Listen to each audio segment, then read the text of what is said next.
Praise the Lord. हम बात कर रहे थे 3 कैटेगरीज की ग्रेसेस या गिफ्ट्स या लोग जिनके पीछे शैतान जाता है। नंबर 1 हमने डिस्कस की प्रोफेटिक ग्रेसेस। नंबर 2 डिस्कस की सिंगिंग या वर्शिप की ग्रेस, म्यूजिशियंस, इन्फ्लुएंसर्स, क्योंकि वो ज़्यादा से ज़्यादा लोगों को कवर कर पाते हैं। ठीक है, तीसरी कौन सी ग्रेस है? और वो है टीचिंग ग्रेसेस। टीचिंग क्यों? Teachers, educators, instructors in the body of Christ. क्यों? मसला ये है, अब टीचिंग पे तो हम काफ़ी डिस्कस करेंगे अभी। ठीक है, सो जो नबी है ना, अपने मुंह से शैतान को जाहिर कर देते हैं।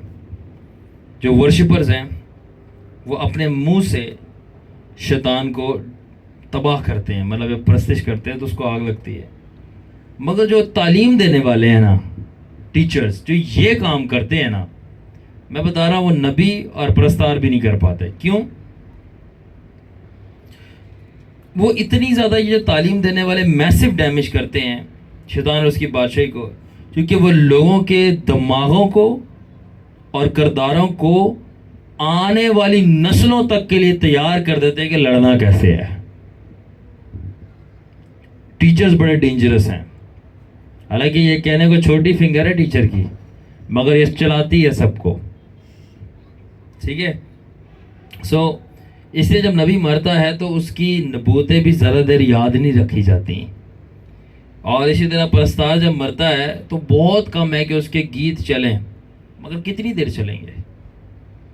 ठीक है, मगर जो तालीम देने वाला है ना, सिर्फ और सिर्फ, चलो अगर उसके गीत हैं भी हैं, नबूतें हैं भी, तो हर सिचुएशन में तो नहीं आप अप्लाई कर सकते ना। मगर जो ट्रू टीचर है, तालीम देने वाला, जो कलाम सिखाता है, उसकी जो आवाज़ है ना, वो नस्लों तक ताहयात जिंदा रहती है। क्यों?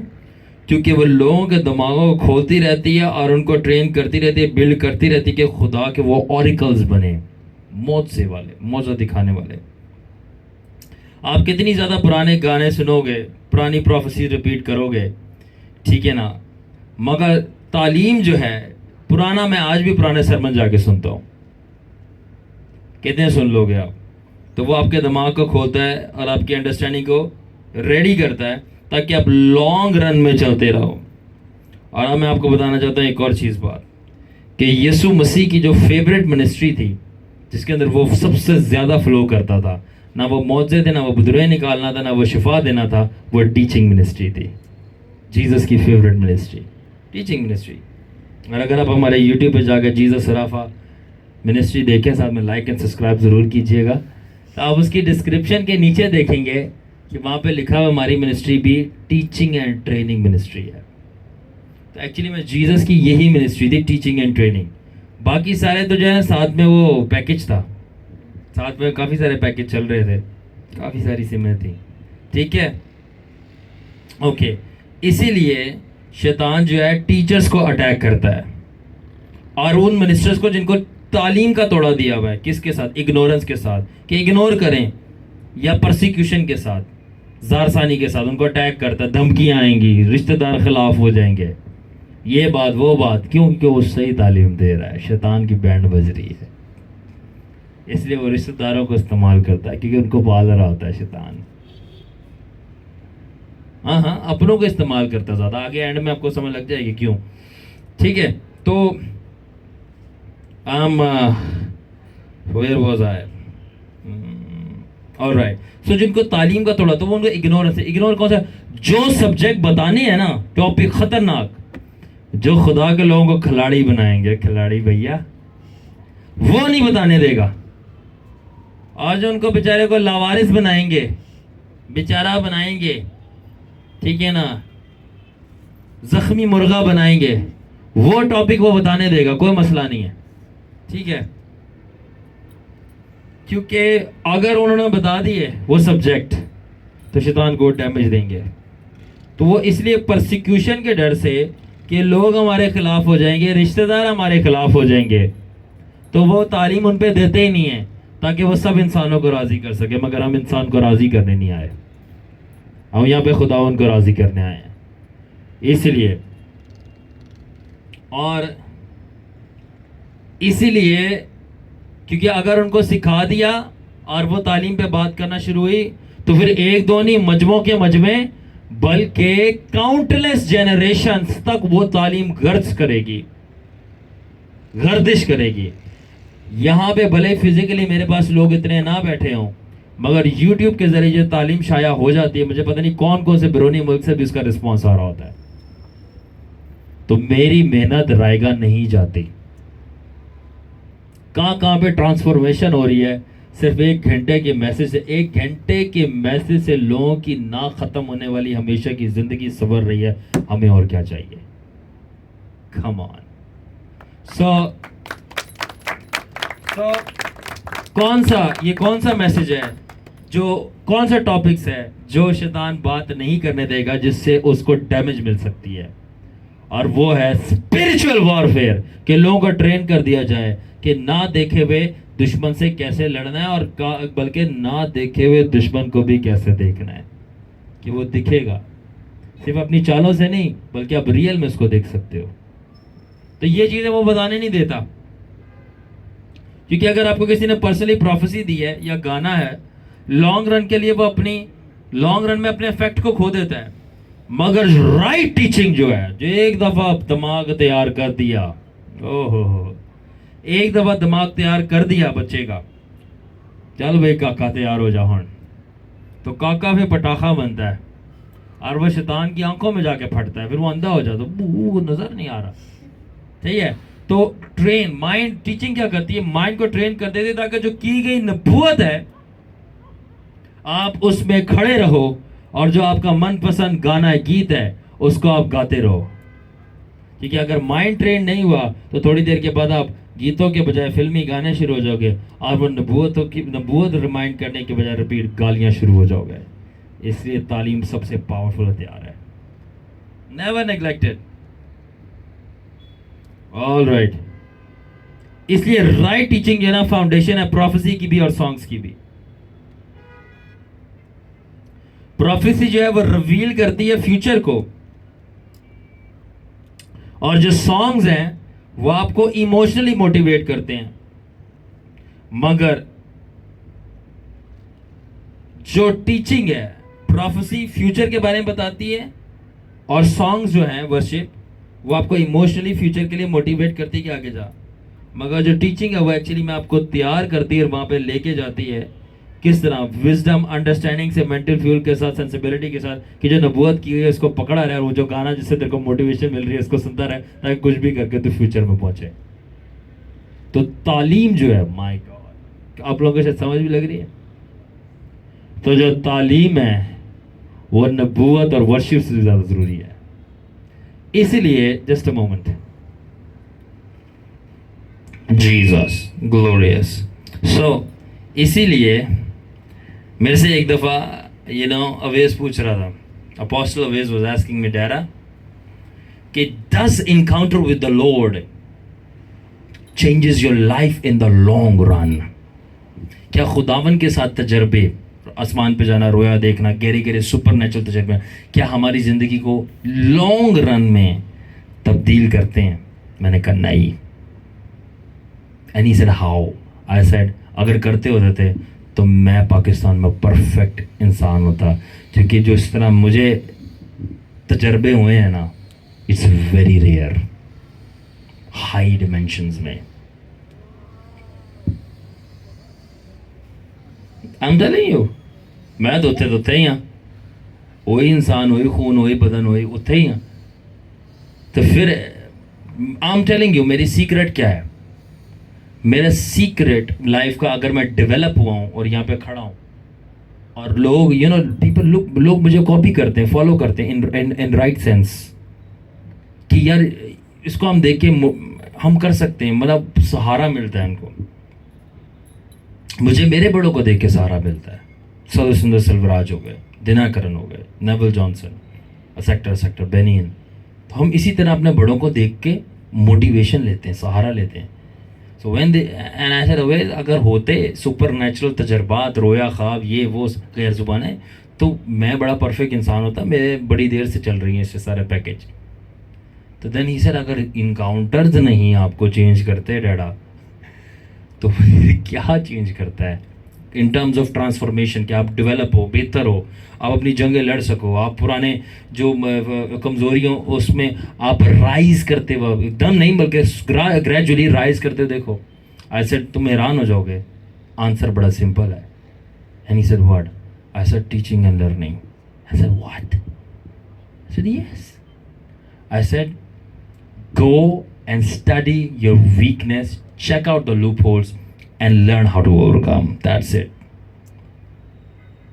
अपनी स्टडी करो कमजोरियों को, देखो कहाँ कहाँ पे आप गिरते हो, क्यों गिरते हो, उसके ऊपर रिसर्च करो, और वहाँ पे आपको बारीकियाँ मिलेंगी जब आप तालीम लोगे, पढ़ोगे कि उसके ऊपर गालिब कैसे आना है। यस, दुआ मदद करती है, यस एनकाउंटर्स मदद करते हैं, लॉन्ग रन में नहीं करते,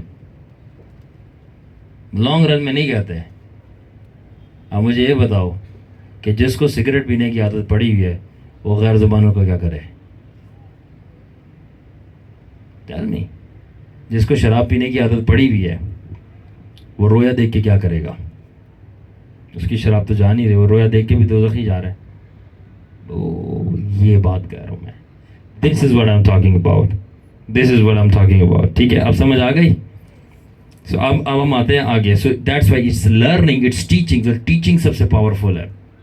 मैं आगे कह सकता हूँ एक शराबी को कि खुदावन कह रहा है कि तुझे मैं शफाइया मिनिस्ट्री में इस्तेमाल करूँगा, मगर उसकी शराब पीने की वजह से उसका लिवर फेल हो गया। लो उन्हें दूजे ने शफा देनी तो आप लिवर गया। अब उसका लिवर कैसे सही होगा? उसको आप तालीम दोगे। प्रोफेसी से ज़्यादा पावरफुल तालीम होती है।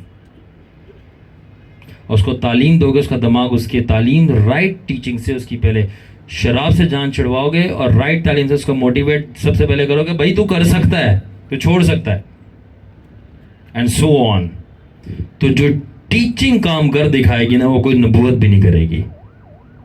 इसलिए टीचर्स का होना, राइट टीचर्स का बॉडी ऑफ क्राइस्ट में बहुत जरूरी है। हिस्ट्री टीचर से कुछ नहीं होता, हिस्ट्री बताना। हिस्ट्री अब किताबें भरी पड़ी हैं। अगर किताबों से ही सारी चीजें हो सकती ना तो उस्तादों की जरूरत नहीं होती। आपको बताने हैं रेवलेशंस, आपको बतानी है बारीकियां, आपको बतानी है हिकमत, आपको वो बताना जो पता ही नहीं है। जब वो बताओगे तो वही हो, जब आप वो बताओगे जो पता नहीं है, फिर इंसान वो करेगा जो उसने किया नहीं है। यही तो बताने के लिए हम आए हैं, GRM, जीसस राफा मिनिस्ट्री। जब आप वो बताओगे जो उनको नहीं पता, तो फिर वो करेंगे जो उन्होंने नहीं किया। यानी तौबा, हाय नहीं मेरी तौबा मेरे गुनाहों से। ओके, इसलिए आप बहुत कम खादमों को, बिलीवर्स को ये बात करते हुए सुनोगे। किसके ऊपर? रूहानी जंग के ऊपर। मगर अब मैं आपको मजे की बात बताता हूँ, बहुत कम खादमों को और बिलीवर्स को सुनोगे रूहानी जंग के ऊपर बात करते हुए, जबकि सब के सब उसमें से गुजर रहे हैं और उनके साथ हो रही है, किसी भी लेवल पे हो रही है। कितनी अजीब बात है कि जब सारे के सारे गुजर रहे हैं, जब सब के सब रूहानी जंग में पड़े हुए हैं, कोई ना कोई डैमेज लग रही है उनको, तो सबको बात करनी चाहिए, मगर कोई भी बात नहीं कर रहा, तो चुप कौन करा रहा है? ओ, सोचने वाली बात है ना। जब सबके साथ रूहानी जंग चल रही है तो सबको बात करनी चाहिए। किसी ना किसी का कुछ ना कुछ टूट फूट ही रहा है, तबाही हो रहा है। किसी की नौकरी नहीं लग रही, किसी का रिश्ता नहीं हो रहा, किसी की औलाद नहीं हो रही, किसी को शिफा नहीं मिल रही, कोई तकदीर में नहीं, कोई कारोबार पे ठप हुई जा रहा है। कुछ ना कुछ हो रहा है, सबके साथ कुछ ना कुछ हो रहा है। सब रूहानी जंग में है, मगर सबके सभी बात नहीं कर रहे। Come on. सो जो चीज आपको पीछे रोक रही है, ब्लॉक कर रही है, आपकी तकदीर फना कर रही है, जो उसके बारे में सबसे ज्यादा बात करनी चाहिए, उसके बारे में बहुत थोड़ी बात बल्कि की नहीं जा रही। खासतौर पर मेरे वतन में, ऐ वतन प्यारे वतन, पाक वतन, साफ वतन, ऐ वतन प्यारे वतन। आगे फिर आपको मिली नगमा याद आ गया होगा। उसके बाद शैतान ने अपना जबरदस्त काम दिखाया, चाल दिखाया। आपको तो पता है शैतान बड़ा मकार है, तो उसने अपनी मकारी दिखाई है कि उसने मसीह के बदन को ब्लाइंड कर दिया, अंधा कर दिया, अन्ना हो गया, अंधा कर दिया है कि अब उसने अंधा कर दिया ताकि उनको समझ ही ना आए। अब शैतान गोलियां चलाता जा रहा है और मसीह का बदन जो है ना खुशी से डैमेज ले रहा है, डैमेज ले ही जा रहा है।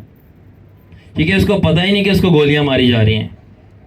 भाई पता चलेगा तो उसको वो गोली रोकेगा ना। जब आपको पता ही नहीं है कि जो है आपके साथ जो हो रहा है ये आम खांसी नहीं है, ये आपको टीबी हो गई है, तो आप कैसे रोकोगे? जब मसीह के बदन को पता ही नहीं है कि वो रूहानी जंग में उनको मारा जा रहा है, उनको कुछ करना है, तो वो ले जाए नहीं मैं बड़ा वो हूँ ये हूँ, तो मसले चल रहे हैं हमारे बाप दादा के साथ भी। वो नहीं, रूहानी जंग चल रही है। आपके घर के ऊपर स्ट्रांग मैन बैठा हुआ है। मैं अक्सर लोगों के घरों के ऊपर जाता मैं कहता ये देखो तुम्हारे घर के ऊपर स्ट्रांग मैन बैठा। किधर? वो गमला? मैं कौन? गमला नहीं, वो स्पिरिट है।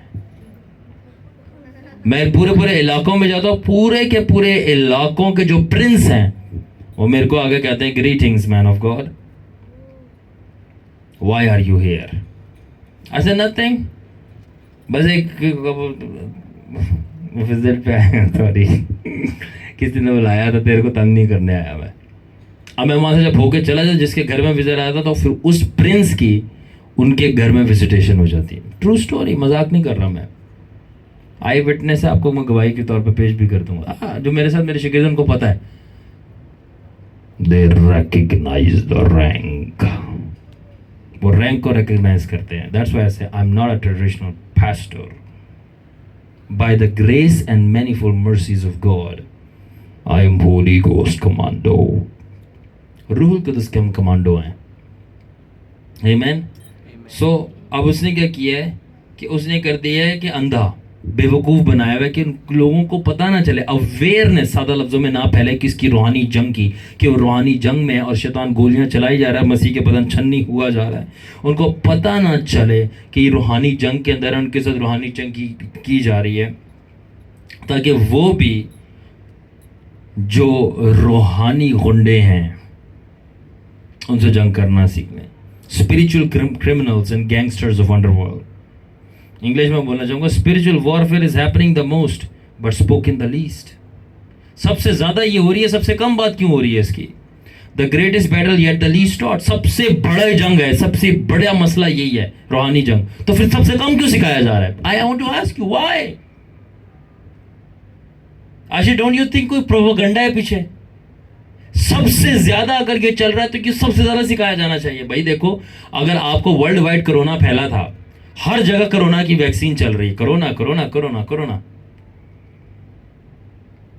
लोगों ने घी बना दिया कोरोना के, घी कोरोना, तो कोरोना पेंट, चल भाई इसी बहाने हमारा भी बिजनेस चमक जाएगा। कोरोना कोरोना कोरोना, तो प्लीज कह रहा हूं कोरोना जंग करो ना। तो कोरोना जब फैला है तो हर जगह पे वैक्सीन की बात हो रही है कोरोना की। जब पूरी की पूरी वर्ल्ड वाइड, स्पेशली चर्च के अंदर रूहानी जंग चल रही है, तो रूहानी जंग के ऊपर क्यों नहीं बात की जा रही?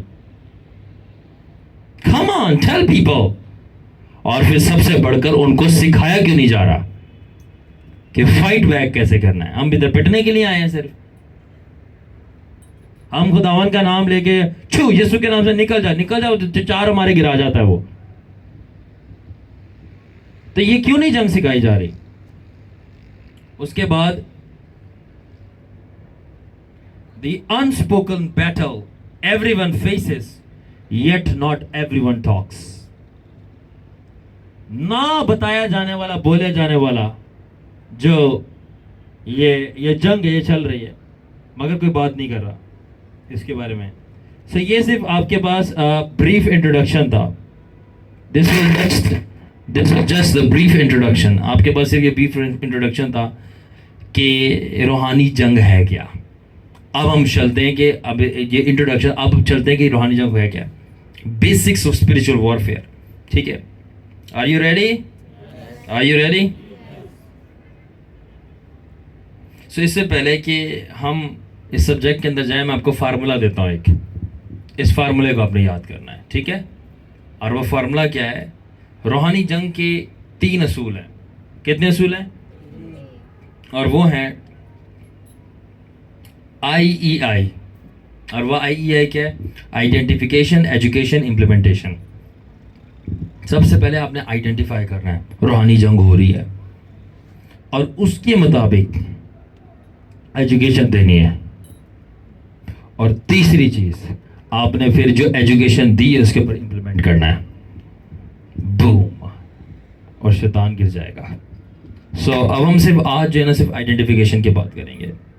सो आइडेंटिफिकेशन के बाद में ये है कि बहुत सारे ईमानदार ये सोचते हैं कि इस तरह हम आइडेंटिफाई कर सकते हैं कि हमारी ज़िंदगी के अंदर रूहानी जंग चल रहा है, क्या बड़ी बड़ी बड़ी भयानक भयानक हमारे को रोया आ रही हैं, बलाएं, भूत, जिन भूत नज़र आ रहे हैं, रात में नाइटमेयर्स आ रहे हैं, ठीक है ना, और हमारे को ड्रोने ड्रोने ख्वाब आ रहे हैं। जीसस। सो इस तरह हम जो है ना आइडेंटिफाई करेंगे कि रूहानी जंग चल रही है या इवल स्पिरिट जो है वो आप सो रहे हो। Jesus. Okay, can you here my voice? So evil spirit जो है ना ख्वाब के अंदर आके गला दबा रही हैं, ख्वाब में आके आपका गला दबा रही हैं, ठीक है ना, और आपका बिजनेस में बहुत ज़्यादा लॉस हो रहा है, आप मिनिस्ट्री के अंदर सक्सेस नहीं देख रहे, ठीक है ना, तो और आप सो रहे हो तो आपका कोई आके गला दबा जाए, जाग रहे तो पीछे तो कोई आके थप्पड़ जो पेड़ वेड़ मार के चला गया, तो आप बोले कि हाई जी आप वॉशरूम गया, बाहर किसी ने कुंडी लगा दी है, तो आप बोल रहे हो कोई जिन लगा के गया, जबकि वो मामू का लड़का तो लगा गया मस्ती करके, ठीक है, तो मजाक कर रहा हूँ। तो खैर, तो दिस इज़ नॉट, ये है, मैं ये नहीं कह रहा कि ये सिम्टम्स नहीं है रूहानी जंग के, ये हैं रूहानी जंग के सिम्टम्स, बट कॉमन सिम्टम पहले सीख लो। क्या कॉमन सिम्टम्स हैं? Normally simply you will be stunned. Ready? मैं आपको कॉमन अंडरस्टैंडिंग देना चाहता हूँ कौन रूहानी जंग के अंदर है और कहाँ से शुरू होती है। Ready? Anyone born on earth, कोई भी अगर जमीन पे पैदा हुआ है उसकी जान के लिए रूहानी जंग की जा रही है।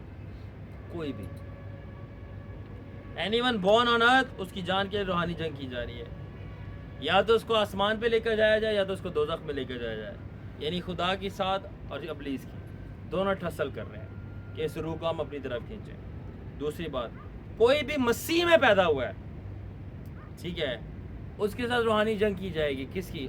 बदरूहों की, कि उसको वो अपनी तरफ खींच ले।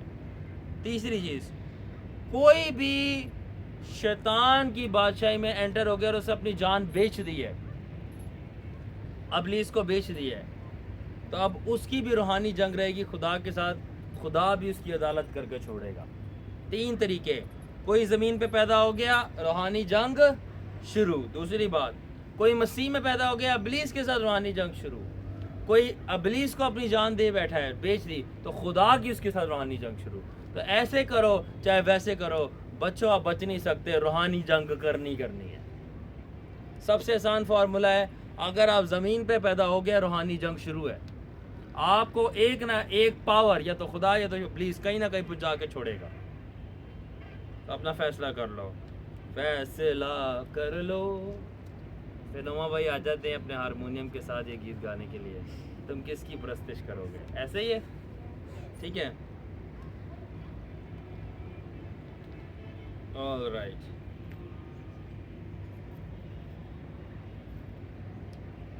सो सिंपल फार्मूला ये है कि अगर आप ज़मीन पे पैदा हुए हो और आप जिस्म रखते हो और आपके रगों में खून है और आप एग्जिस्ट करते हो, तो आप जंग में हो। वेलकम। सिंपल फार्मूला ये है कि अगर आप ज़मीन पे पैदा हो, जिस्म रखते हो, खून है, तो आप जंग के अंदर हो। मुबारक हो आपको, मुबारक नहीं मुबारक, मुबारक हो आपको। तो अब आप जीतो चाहे हारो, हमें तुमसे प्यार नहीं है, ये वाली बात नहीं है, ये बात मैं इधर नहीं ला रहा है, ठीक है। तो अब आप या तो जीत सकते हो, या तो हार सकते हो, या तो बच सकते हो, तो मर सकते हो। खुदा की साइड हो सकते हो, शैतान की साइड हो सकते हो, आसमान जा सकते हो या तो जहन्नम जा सकते हो। जो भी आपका प्लान है, रेडी? जो भी आपका प्लान है, आप न्यूट्रल नहीं रह सकते कि नहीं जी मैं खुदा की साइड पे भी नहीं हूँ, नहीं जी मैं शैतान की साइड पे भी नहीं हूँ, मैं तो परवाना हूँ, मैं तो बुलबुला हूँ, मैं तो उड़ जाऊँगा, मैं तो तिनखा हूँ, मैं तो गिर जाऊँगा, मैं किसी के साइड पे नहीं हूँ। फिर आपको बताता हूँ, अब आप रेडी हो जाने के लिए? तो आपको चूज़ करना है आप किसकी साइड पे हो। मगर अगर आपको ये पैराडॉक्स, इंग्लिश में कहते हैं दिस इज़ द पैराडॉक्स। अब ये पैराडॉक्स है, अगर आप कहते हो कि भाई मैं परवाना हूँ, मैं मस्ताना हूँ, मैं बुलबुला हूँ, मैं तिनखा हूँ, मैं गुड़िया का बाल हूँ, मैंने किसी की तरफ नहीं जाना, मैं न्यूट्रल हूँ, ठीक है, मैंने किसी की साइड आइदर साइड नहीं पिक करना, तो आप ऑटोमेटिकली शैतान दे वाली जाओगे तुसी। कर लो, अब मैंने नहीं जा, हुण सही रहे हो, मैं किसी की तरफ नहीं हूँ, मैं खुदा की तरफ नहीं हूँ, खुदा भी बड़ा सख्त है, शैतान की तरफ नहीं है, भी बड़ा मकार है, मैं अलग ही रहूँगा, मैं अलग हूँ, मैं किसी का नहीं, शैतान बड़ा तू किसी का नहीं, तो मेरा ही था शुरू से। तो जो जो जिसने कह दिया ना मैं खुदावन का नहीं, वो ऑटोमेटिकली शैतान का है, ठीक है ना। तो अबलीस और इदरीस से ज़रा बच के, ठीक है। सो जो कह रहे हैं मैंने न्यूट्रल हूँ, मैं कहीं का नहीं, वो ऑटोमेटिक शैतान की तरफ जाएगा और खुदावन उसको मारेगा फिर। तो न्यूट्रलिटी जो है ना, जो न्यूट्रल होना एक ऑप्शन नहीं है। हाँ, मगर अगर आप ये कहो बाय विल मैं खुदा की तरफ हूँ, तो शैतान आपको अटैक तो करेगा, मगर ज़िंदगी से बढ़कर आपके पास उम्मीद है शैतान को हराने की और आसमान की बादशाही में जाने की।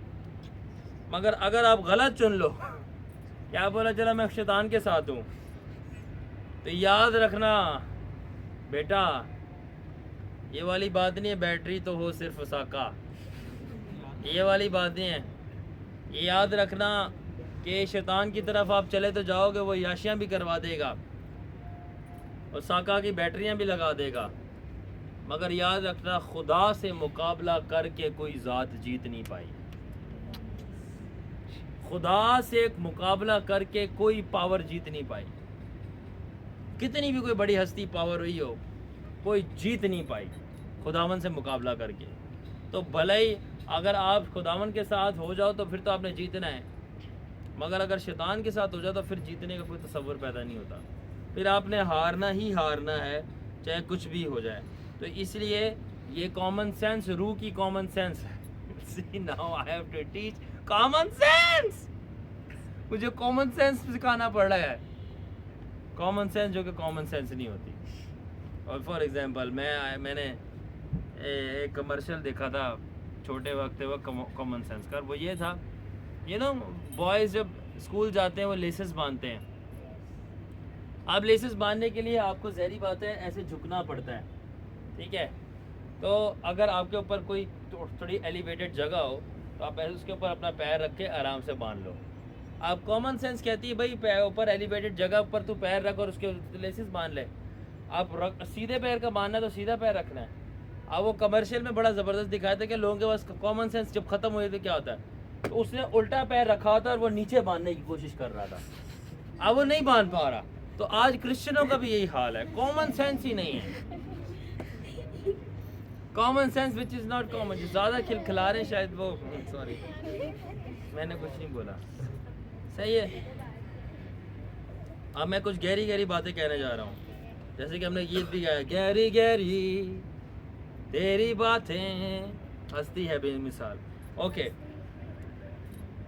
अगर आप खून और जिस्म में पैदा लेके खुशकिस्मती से ज़मीन पे आ गए हो और आप अनप्लान बेबी थे, वालिदैन से गलती हुई, ठीक है,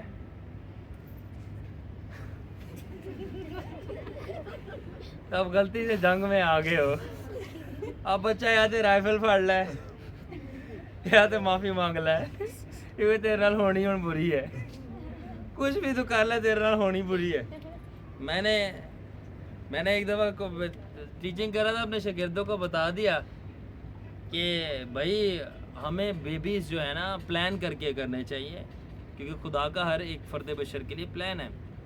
तो इट इज़ नॉट राइट कि आप अनप्लान करो, ताकि सारी चीज़ें। तो मैंने बोला अपने पेरेंट्स से जाके पूछो कि आपका पेरेंट्स का क्या प्लान था आप लोगों के लिए। बच्चों ने सीरियस ले ली मेरी बात, वो घर गए और अपने वालिदैन से पूछते, माँ पापा आपने ये क्या मकसद था हमें पैदा करने के लिए। तो पहले तो कहते हैं मामा पापा शर्मा गए, और उसके बाद बोलते बेटा हमसे गलती हुई थी। मैं तो तो सच कह रहे वो हमसे गलती है, हमने तो करना ही नहीं था। मैंने कहा रियली? फिर बच्चे जो थे थोड़ा डिप्रेस हो गए। मैंने कहा बेटा माँ बाप से गलती होती है, खुदावन से नहीं होती। माँ बाप ने भले ही आपके लिए प्लान ना किया हो, मगर जीसस ने आपके लिए ज़रूर प्लान किया होगा। फिर मैंने उनको खुदावन का प्लान बताया कि ये आपके लिए नजात का प्लान है। भले इंसान है, गलती का पुतला है। तो अभी पिछले दिनों कुछ पेरेंट्स की कॉल आई थी, तो वो उनके बच्चे शागिर्द हैं मेरे, वो कह रहे हैं कि ना ये बच्चे बहुत तंग करते हैं मुझे ना, तो वाकई भी हमसे तो गलती हो गई है। मैं अगर नहीं नहीं ऐसा नहीं बोले, खुदावन का प्लान है इसलिए आए हैं, खिदमत करनी है। कह रहे नहीं यार मैंने बहुत तंग कर दिया, मैं मेरी तो गलती हो गई, मैं इन्होंने पैदा कर लिया। ए वाकई गलती तुम सही कहते हो, मैं क्यों उन्हें मेरे तो ना डालो बात में, क्या तुम सही कहते हो, गलती हुई है मेरे को। ए पांच गलतियां मेरी फिर रही हैं आगे पीछे, 5 बच्चे कह नहीं 5 गलतियां। मैंने बोला अच्छा नहीं ऐसी बात नहीं, उनका प्लान है, अब भले ही आपसे गलती हो मगर खुदा हमारी गलतियों को भी कामयाबियाँ बना देता है। आमीन आमीन। खैर ये एक डीप सब्जेक्ट है, इस पर मैं नहीं जाऊँगा। सो कॉमन सेंस ये है कि अगर आप खून और जिस्म में पैदा हुए, आपकी जंग शुरू हो गई ज़मीन के ऊपर। सवाल ये पैदा होता है कि ये जंग ख़त्म कब होगी? ये जंग 8वें दिन ख़त्म होगी। किसवें दिन? 8वें दिन। ये एक राज है, ये बाद में कभी बात करेंगे। ये 8वां दिन क्या है? ये जंग 8वें दिन ख़त्म होगी, 8th डे पे। और बाय द वे आप जो हो इस वक्त 6th डे में हो और 7th में खुदावंद आ जाएगा और 8वें में जंग ख़त्म होगी। ये अलग रेवलेशन है, फिर कभी इसके ऊपर बात करेंगे। तो सादा लफ्ज़ों में आइडेंटिफिकेशन ऑफ वॉर क्या है कॉमन सेंस के साथ? ये जानना कि आप जिस दिन पैदा हो गए आप बैटल ग्राउंड में पैदा हुए हो, ना कि प्ले ग्राउंड में। आप किधर पैदा हुए हो? बैटल ग्राउंड के अंदर, ना कि प्ले ग्राउंड के अंदर। और बैटल ग्राउंड का नाम पता है क्या है? अर्थ, ज़मीन। यानी ज़मीन पे जो बच्चा आ गया वो जंग में पैदा हुआ है। इसलिए मैं कहता हूँ 100 दफ़ा सोच लो औलाद पैदा करने से पहले। औलाद इसलिए नहीं कि हमारे उन्होंने पैदा किया तो हमने ही पैदा करना, हम पैदा करते और फिर आगे बोले हम नहीं पैदा क्योंकि उन्होंने पैदा किया था। औलाद मजाक नहीं है पैदा करना। आप जंग में उनको बुला रहे हो, आपको नहीं पता जंग में गोली गोली लग गई तो बच्चा गया। और अगर वह आसमान की बादशाही में ना पहुंच पाया तो माँ बाप कसूरवार हैं कि बच्चे को पैदा करके दोज़ख में भेज दिया। उसका क्या कसूर था? और फिर उन पे तो बहुत ही अफसोस जो कि माँ बाप खुद नहीं बचे हुए। एक्सट्रीम बड़ी ट्रेजेडी है, बहुत बड़ी ट्रेजेडी है, इस पर कभी बाद में बात करेंगे। तो ज़मीन पे जंग लगी हुई है, इसलिए पहले से जो है उनको तो बचा लो कि नए वालों को ही बुला, आ जा वे, तू ही आ जा, असी कल्ले क्यों मरिए, तू भी मार साढ़े नाल। इसलिए पड़ोसी का जो शादी करे अच्छा, जो ना करे वो और भी अच्छा है, क्योंकि वो रूहानी जंग जानता था। शादी करोगे बच्चे भी होंगे, कोई गारंटी नहीं बच्चे बचेंगे कि नहीं बचेंगे। तुसी बच नहीं पा रहे, चुप के गुनाह करते हो, गालब नहीं आ रहे, तो गारंटी है तुम्हारे बच्चा गालब आ जाएगा। कैसा? फिर बॉस साहब जो है वो बड़ी सख्त बातें करते। मैं सख्त बातें नहीं करता, मैं लोहा बातें करता हूँ। लोहा फलवादी पास्टर। पहली बात है रस्मी पास्टर नहीं है हम रूहुल कुदस के कमांडो हैं। फौजियों की ऐसी बातें होती हैं, सीधी सी बात है। मेरी बातें बुरी हैं या तुम्हारी बातें सही है? मैं तुम्हारे बच्चे बचा रहा हूँ और तुम पैदा करके उनको ट्रेन नहीं कर पा रहे हो, दोज़ख जा रहे हैं। तो ज़्यादा सगा कौन हुआ तुम्हारे बच्चों का, तुम या मैं? इसे सुलेमान ने वाइस की किताब में कहा था सबसे अच्छा हुआ है जो पैदा ही नहीं होगा। जीसस। तो बाइबल कभी भी वो एक ही रेफरेंस है पैदाइशी किताब में जहाँ पे लिखा फलो फूलो ज़मीन को मामूरा महकम करो, पॉपुलेट करो, एक ही दफ़ा बच्चों का जिक्र है। नया नंबर ज़रा गौर से पढ़ो और हिकमत की किताबें। शादी और बच्चे कभी भी जो हैं वो अप्रिशिएट नहीं किए गए, स्ट्रेस्ड आउट नहीं किए गए। स्पेशली मैं एंड टाइम्स की बात कर रहा हूँ, बल्कि लिखा मुबारक है वो बांझ जिसके बच्चे नहीं हैं, और अफसोस उसके ऊपर एंड में जो हामला है वो रोएगी। रीड द लुक, रीड करो। जो शादी करे अच्छा है, जो ना करे वो और भी अच्छा है। मैं तो सबको लिए यही चाहूँगा कि जैसा मैं हूँ सारे ऐसे ही हूँ, बोलू सुसू, मगर गलबा नस्ल की वजह से ताकि गुनाह ना हो लोग कर लें तो बेहतर है। It's better to marry than to burn with passion, English में लिखा है। तो कहने की बात है कि शादी और औलाद पॉपुलेट करना एंड टाइम्स के अंदर मोटिवेट नहीं किया गया इसके लिए। वाई? क्योंकि जंग जो है वो इंटेंसिफाई हो जाएगी। यिर्मयाह की किताब के अंदर पढ़ लेना जाके, मैं रेफरेंस भूल रहा हूँ, गालिबन जेरेमाया 16 था ये क्या है, मैं दोबारा चेक कर लूँगा, मगर जेरेमाया की किताब में पढ़ा यर्मिया को खुदा ने बोला तू शादी ना करना और औलाद ना पैदा करना, क्योंकि इस धरती पे जिस तेरी औलाद पैदा होगी मैं सबको मार दूंगा। My God. यरमाया को खुदा ने बोला इस धरती पे तू औलाद पैदा ना करना, ना शादी करना, बिकॉज मैं सबको उड़ाने वाला हूँ। ओ लॉर्ड, थिंक अबाउट, अगर यरमाया के लिए खुदावन कह रहा था, और ये रेवलेशन मुझे तभी मिला था यर्मिया पढ़ते वक्त, तो अब एंड टाइम जो है खुदावन एक धरती को नहीं, एक खित्ते को नहीं, पूरी जमीन को ब्लास्ट करने वाला है। God blast you, sorry, God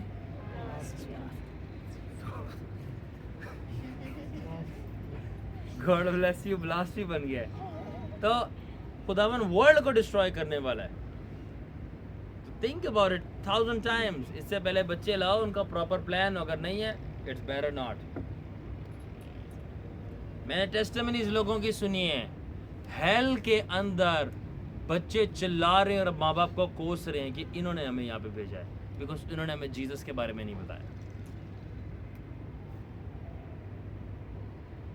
my God.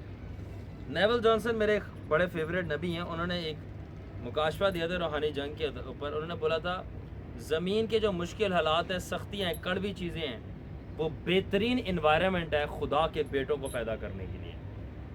Sons of God, sons of God. क्या मतलब?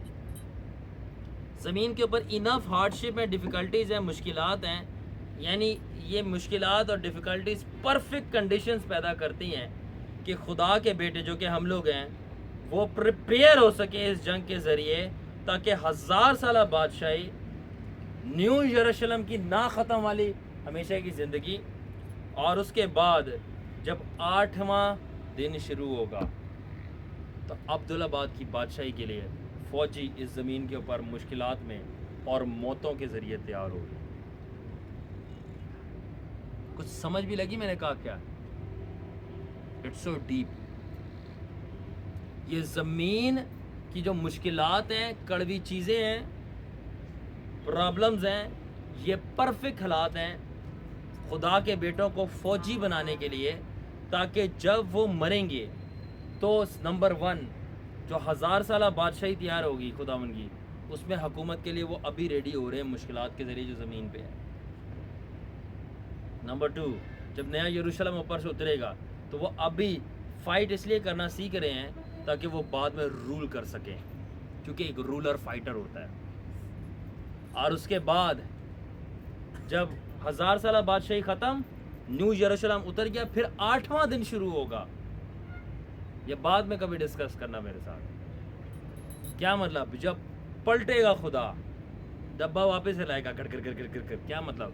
सब कुछ रिवर्स कर देगा। वाओ। और कहाँ पे लेके जाएगा? पैदाइश पहली बाब, पहली आयत, और इब्तिदा में खुदा ने ज़मीन आसमान को बनाया। नया आसमान, नई ज़मीन, सब कुछ रिवर्स, शैतान गायब। और जो नई क्रिएशन होगी उसके अंदर इंसान खुदा के साथ तसलीस के अंदर चौथा होगा, जो पूरी खलकत पे हुकूमत करेगा। ये तुम्हारी समझ में भी नहीं आना मैंने कहा क्या कहा है? इस पर मेडिटेट करना घर जाके, सेलाह इसको कलाम कहता है। My God. 8th day. तो अर्थ जो है ना, वो ट्रेनिंग ग्राउंड्स है सन्स का, सन्स ऑफ गॉड। समझ आ रही है? तो चर्च वर्च की बात वो छोड़ दो, ख्वाब देखना चर्च खुल जाए, ये हो जाए, वो हो जाए। चर्च नहीं, हमें आर्मी खोलनी है। ये आर्मी तैयार हो रही है, हमें बादशाही तैयार करनी है। चर्च एम्बेसी है बादशाही की, और उसके अंदर है। सो खुदा कहता है मेरे प्लान तुम्हारे प्लान नहीं है, तो बंदा कहता है आओ खुदावंदा, मेरे भी प्लान तेरे प्लान नहीं है। खुदावन कहता है मेरे प्लान तुम्हारे प्लान नहीं है, तो बंदा कहता है हाँ खुदावन, मेरे भी प्लान, तेरे भी प्लान मेरे प्लान नहीं है, तो मेरा भी अपना ही प्लान है। ठीक है। और जिनका अपना प्लान होता है वो खुदा के प्लान समझते नहीं हैं। और खुदावन का प्लान क्या है? ये प्लान है कि वो हार्शेस ज़मीन की इस्तेमाल करके और इस ज़मीन की ब्लीडिंग पेन्स को इस्तेमाल करके, जो ऑलरेडी रूहानी जंग है चल रही है, उसके ज़रिए प्रिपेयर करे, ट्रेन करे फ़ौजियों को। और ये खुदा का प्लान है। तो खुदा ट्रेन कर रहा है आदमियों को ज़मीन के ऊपर भेजकर, ताकि उनको दर्दों के ज़रिए, ट्रॉमास के ज़रिए, ट्रेजेडी के ज़रिए, अनईजी पास्ट के ज़रिए और यहाँ तक कि कत्ल व गारत के ज़रिए उनको मार दिया गया तैयार करे। और ये सारी चीज़ें क्या, दर्द, मौतें, तकलीफ़ें, बीमारियाँ, कत्ल व गारत, रिजेक्ट कर दिया जाना और आपके साथ गलत हो जाना, यहाँ तक कि बिल्कुल आपको फना कर दिया जाना, लगता तो ऐसा ही है, मगर ये बिल्डिंग ब्लॉक्स हैं किस चीज़ के लिए, जो अब दी इटर्नल रूलरशिप आ रही है उसकी आपकी अपॉइंटमेंट। क्या मैं दोबारा कहूँ ताकि आप समझ पाएँ? इसलिए तो शैतान ये नहीं चाह रहा कि ये प्रीच ना किया जाए, और इसीलिए जो रस्मी मजहबी बंदा है वो चुप हो जाएगा, मगर हम खुद हुकूमत से टकराती है और हम आला हुकूमत वाले हैं, आला हुकूमत वाले हैं। क्यों? क्योंकि यसू हमारा आला है। आला है, आला है, आला है। पंजाबी बच्चे हैं सारे समझते हैं। आला है यहोवा तेरा नाम, आगे सब तो आला है, तो हम आला हुकूमत वाले हैं। All right, so that's why ये जो क्राइस्ट ने ना, मसीह ने अंजीलों के अंदर क्लियरली रिवील कर दिया, बंदे नहीं समझ आन रही, एक्सेप्ट नहीं करना चाह रहा, कबूल नहीं करना चाह रहा। मसीह ने अपना और खुदा का प्लान रिवील कर दिया है कि भाई मैंने ज़मीन पे जंग इसलिए छेड़ी है ताकि मैं लोगों को तैयार कर सकूं, ताकि उसकी जंग के बाद जो बादशाही आ रही है उसके अंदर तख्तों पे बिठाऊं, और ये मेरा प्लान है, मैं ये चेंज नहीं करूंगा। जंग करनी है तो करो, नहीं करनी तो मरोगे, मगर जंग के ज़रिए मैं ट्रेन कर रहा हूँ और क्वालिफाई कर रहा हूँ। यू लाइक इट और नॉट? तो खुदावन कह रहा है कि मैं वॉरफेयर से लेके जाऊंगा ताकि unspeakable thrones, rulership in his kingdom, our destiny so glorious that even Satan and his angels have never imagined. God has prepared it for those who love him enough to suffer and war for him. तो ऐसी खुदा ने तकदीरें अपने लोगों के लिए तैयार की हुई हैं, ऐसे तख्त तैयार किए हुए हैं, ऐसी बादशाही तैयार की हुई जिसके अंदर वो रूलर होंगे खुदा के अंडर। किन लोगों के लिए? उन लोगों के लिए जो ये इस बात को कबूल कर लेंगे कि खुदावंद मैं जो हूँ तुझसे इस हद तक प्यार करता हूँ कि तेरे लिए तड़पने, सहने, मरने और जंग करने के लिए भी तैयार हूँ, ताकि तेरे साथ। और खुदावंद कहेगा तू मेरे साथ है तो फिर तू करेगा भी वो जो मेरे साथ मैं करता हूँ। और वो क्या है? हुकूमत। गाइस, मैं चाह रहा हूँ कि आपका दिमाग खुल जाए। खुदा हुक्मरान है और आप उसके बच्चे भी हुकूमत करने के लिए बुलाए गए हो, मुनादी नहीं। मुनादी थोड़ी देर के लिए चल रही है। किस चीज़ के लिए? तौबा कर, क्या आ गई है? तौबा कर, बादशाही यसूदी। तो बादशाही में क्या होता है? पिकनिक्स। मुनादी बादशाही में क्या होती है? बादशाही जंग खत्म हो गई, थोड़ी तो ठहर भी जाया करो। हुकूमत होती है बादशाही में। बादशाह क्या करता है? हुकूमत। तो मुनादी की जा रही है हुकूमत की कि उसकी हुकूमत आ रही है, आ जाओ शाह, भर्ती हो जाओ ताकि तुम भी हुकूमत कर सको। It's not about preaching, it's about rulership, it's about government. आमीन, आमीन। ऑलराइट, तो मसीह ने तो साफ साफ कलाम में बता दिए। कुछ आयतें बताना चाहता हूँ। आयतें हैं यसाया 55:8-9, 8 से 9। कहता है कि मेरी सोचें तुम्हारी सोचें नहीं है, तुम्हारी सोचें मेरी सोचें नहीं, मेरी राहें तुम्हारी राहों से बुलंद है। खुदावंद फरमाता है जिस तरह आसमान ज़मीन से बुलंद है उसी तरह मेरी राहें तुम्हारी राहों से बुलंद है। क्या मतलब है? अब इस आयत को ले करना जो मैंने तालीम दी ना उसमें फिट करना।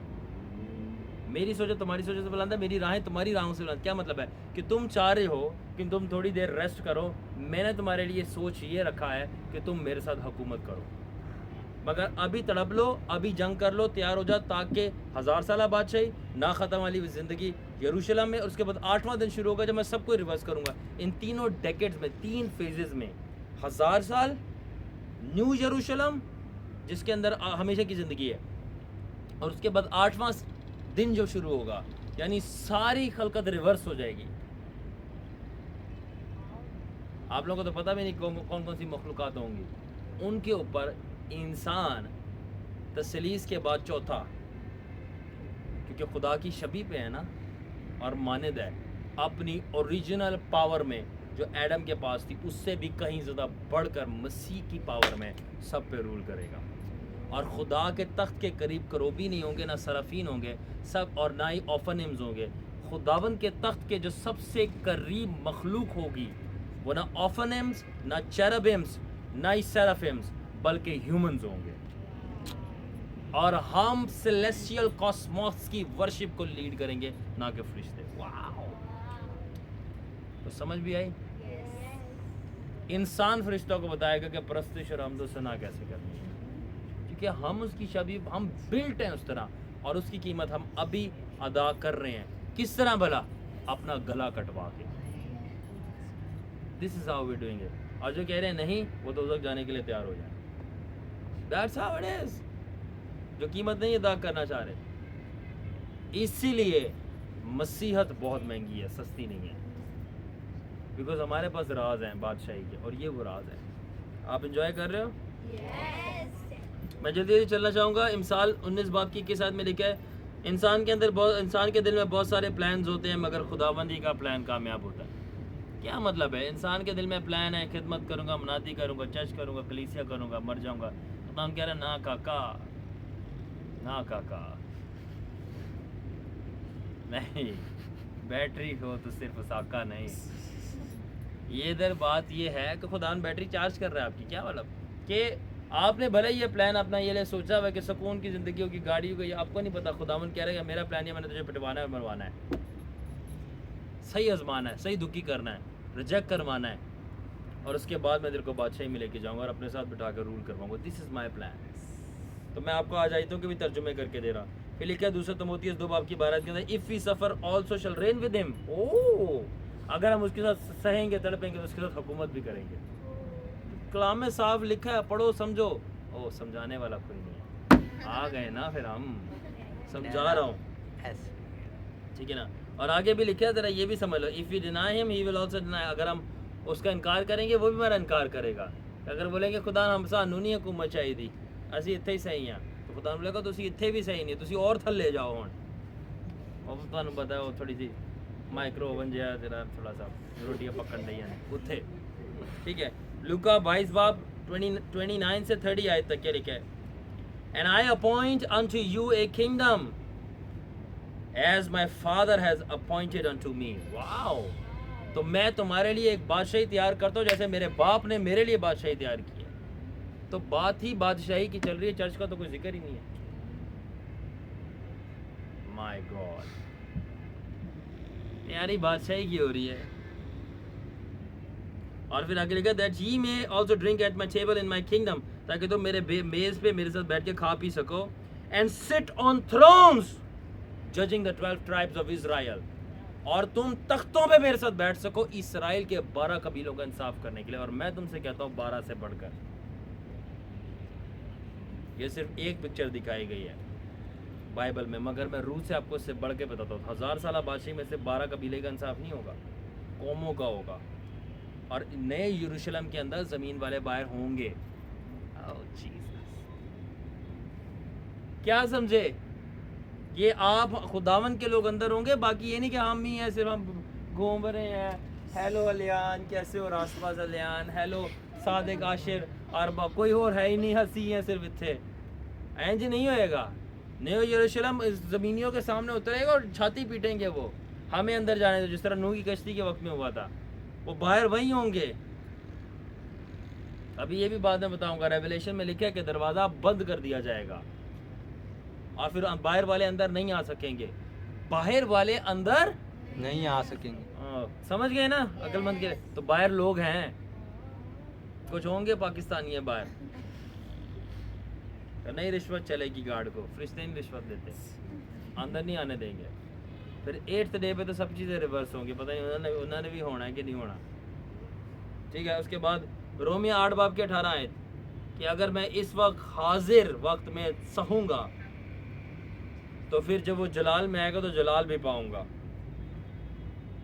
तो कुछ लोग ये रिफ्यूज़ करते हैं, रेजिस्ट करते हैं इस सच्चाइयों को कबूल करने से कि भाई रूहानी जंग हो रही है, हमें जंग सीखनी है, जंग में हिस्सा लेना है, क्योंकि आपको पसंद आए या ना आए आपको ज़मीन की मुश्किलात के नीचे दफन किया जाएगा। और ये तकदीर है सब इंसानों की कि उसको लड़ना है, पसंद आए चाहे ना आए, चाहे आपको अब जमाइयाँ आए, ये तकदीर है सब इंसानों की कि उसको लड़ना है। नहीं लड़ेगा जाएगा काम से। इसलिए मैं कहता हूँ औलाद बुलाने से पहले 100 दफ़ा सोच लो, क्या आपकी औलाद लड़ने के लिए राज़ी होगी या सिर्फ शुगल और तमाशों के लिए? अगर वो लड़ने के लिए राज़ी नहीं है ना, तो मैं बता रहा हूँ काका बैटरी हो तो सिर्फ उसाका, तो बैटरी का पानी ख़त्म हो तो पंखे वंखे बंद हो जाते हैं। वो लड़ाई ना करे तो जाएगा काम से, ज़िंदगी ख़त्म हो जाएगी उसकी। It's dangerous, it's dangerous. All right, अब बात सारी ये है, रेन और पेन यू चूज, रेन और pain you choose, pain is not God's will, you choose in what you thrill. दर्द चूज कर लो या हुकूमत चूज कर लो, खुदा की मर्जी दर्द नहीं है, हुकूमत है। अगर आपको दर्द लेनी है उसकी हुकूमत ठकरा के, तो फिर खुदा कुछ नहीं कर सकता। ऑल राइट, क्योंकि खुदा का प्लान यही है किसी भी सूरत में कि आदमियों को इस जंग से गुजार कर तैयार करे ताकि अपने साथ हुकूमत करना सिखा सके। यानी डिफरेंट प्लैनेट्स के ऊपर जहाँ पे ऐसी मखलूक़ात स्पीशीज़ एग्जिस्ट करती हैं जिनको साइंस ने अभी तक दरियाफ्त नहीं किया, और ना बाइबल में उनका जिक्र है, और उनके ऊपर खुदा के बेटे हुकूमत करेंगे।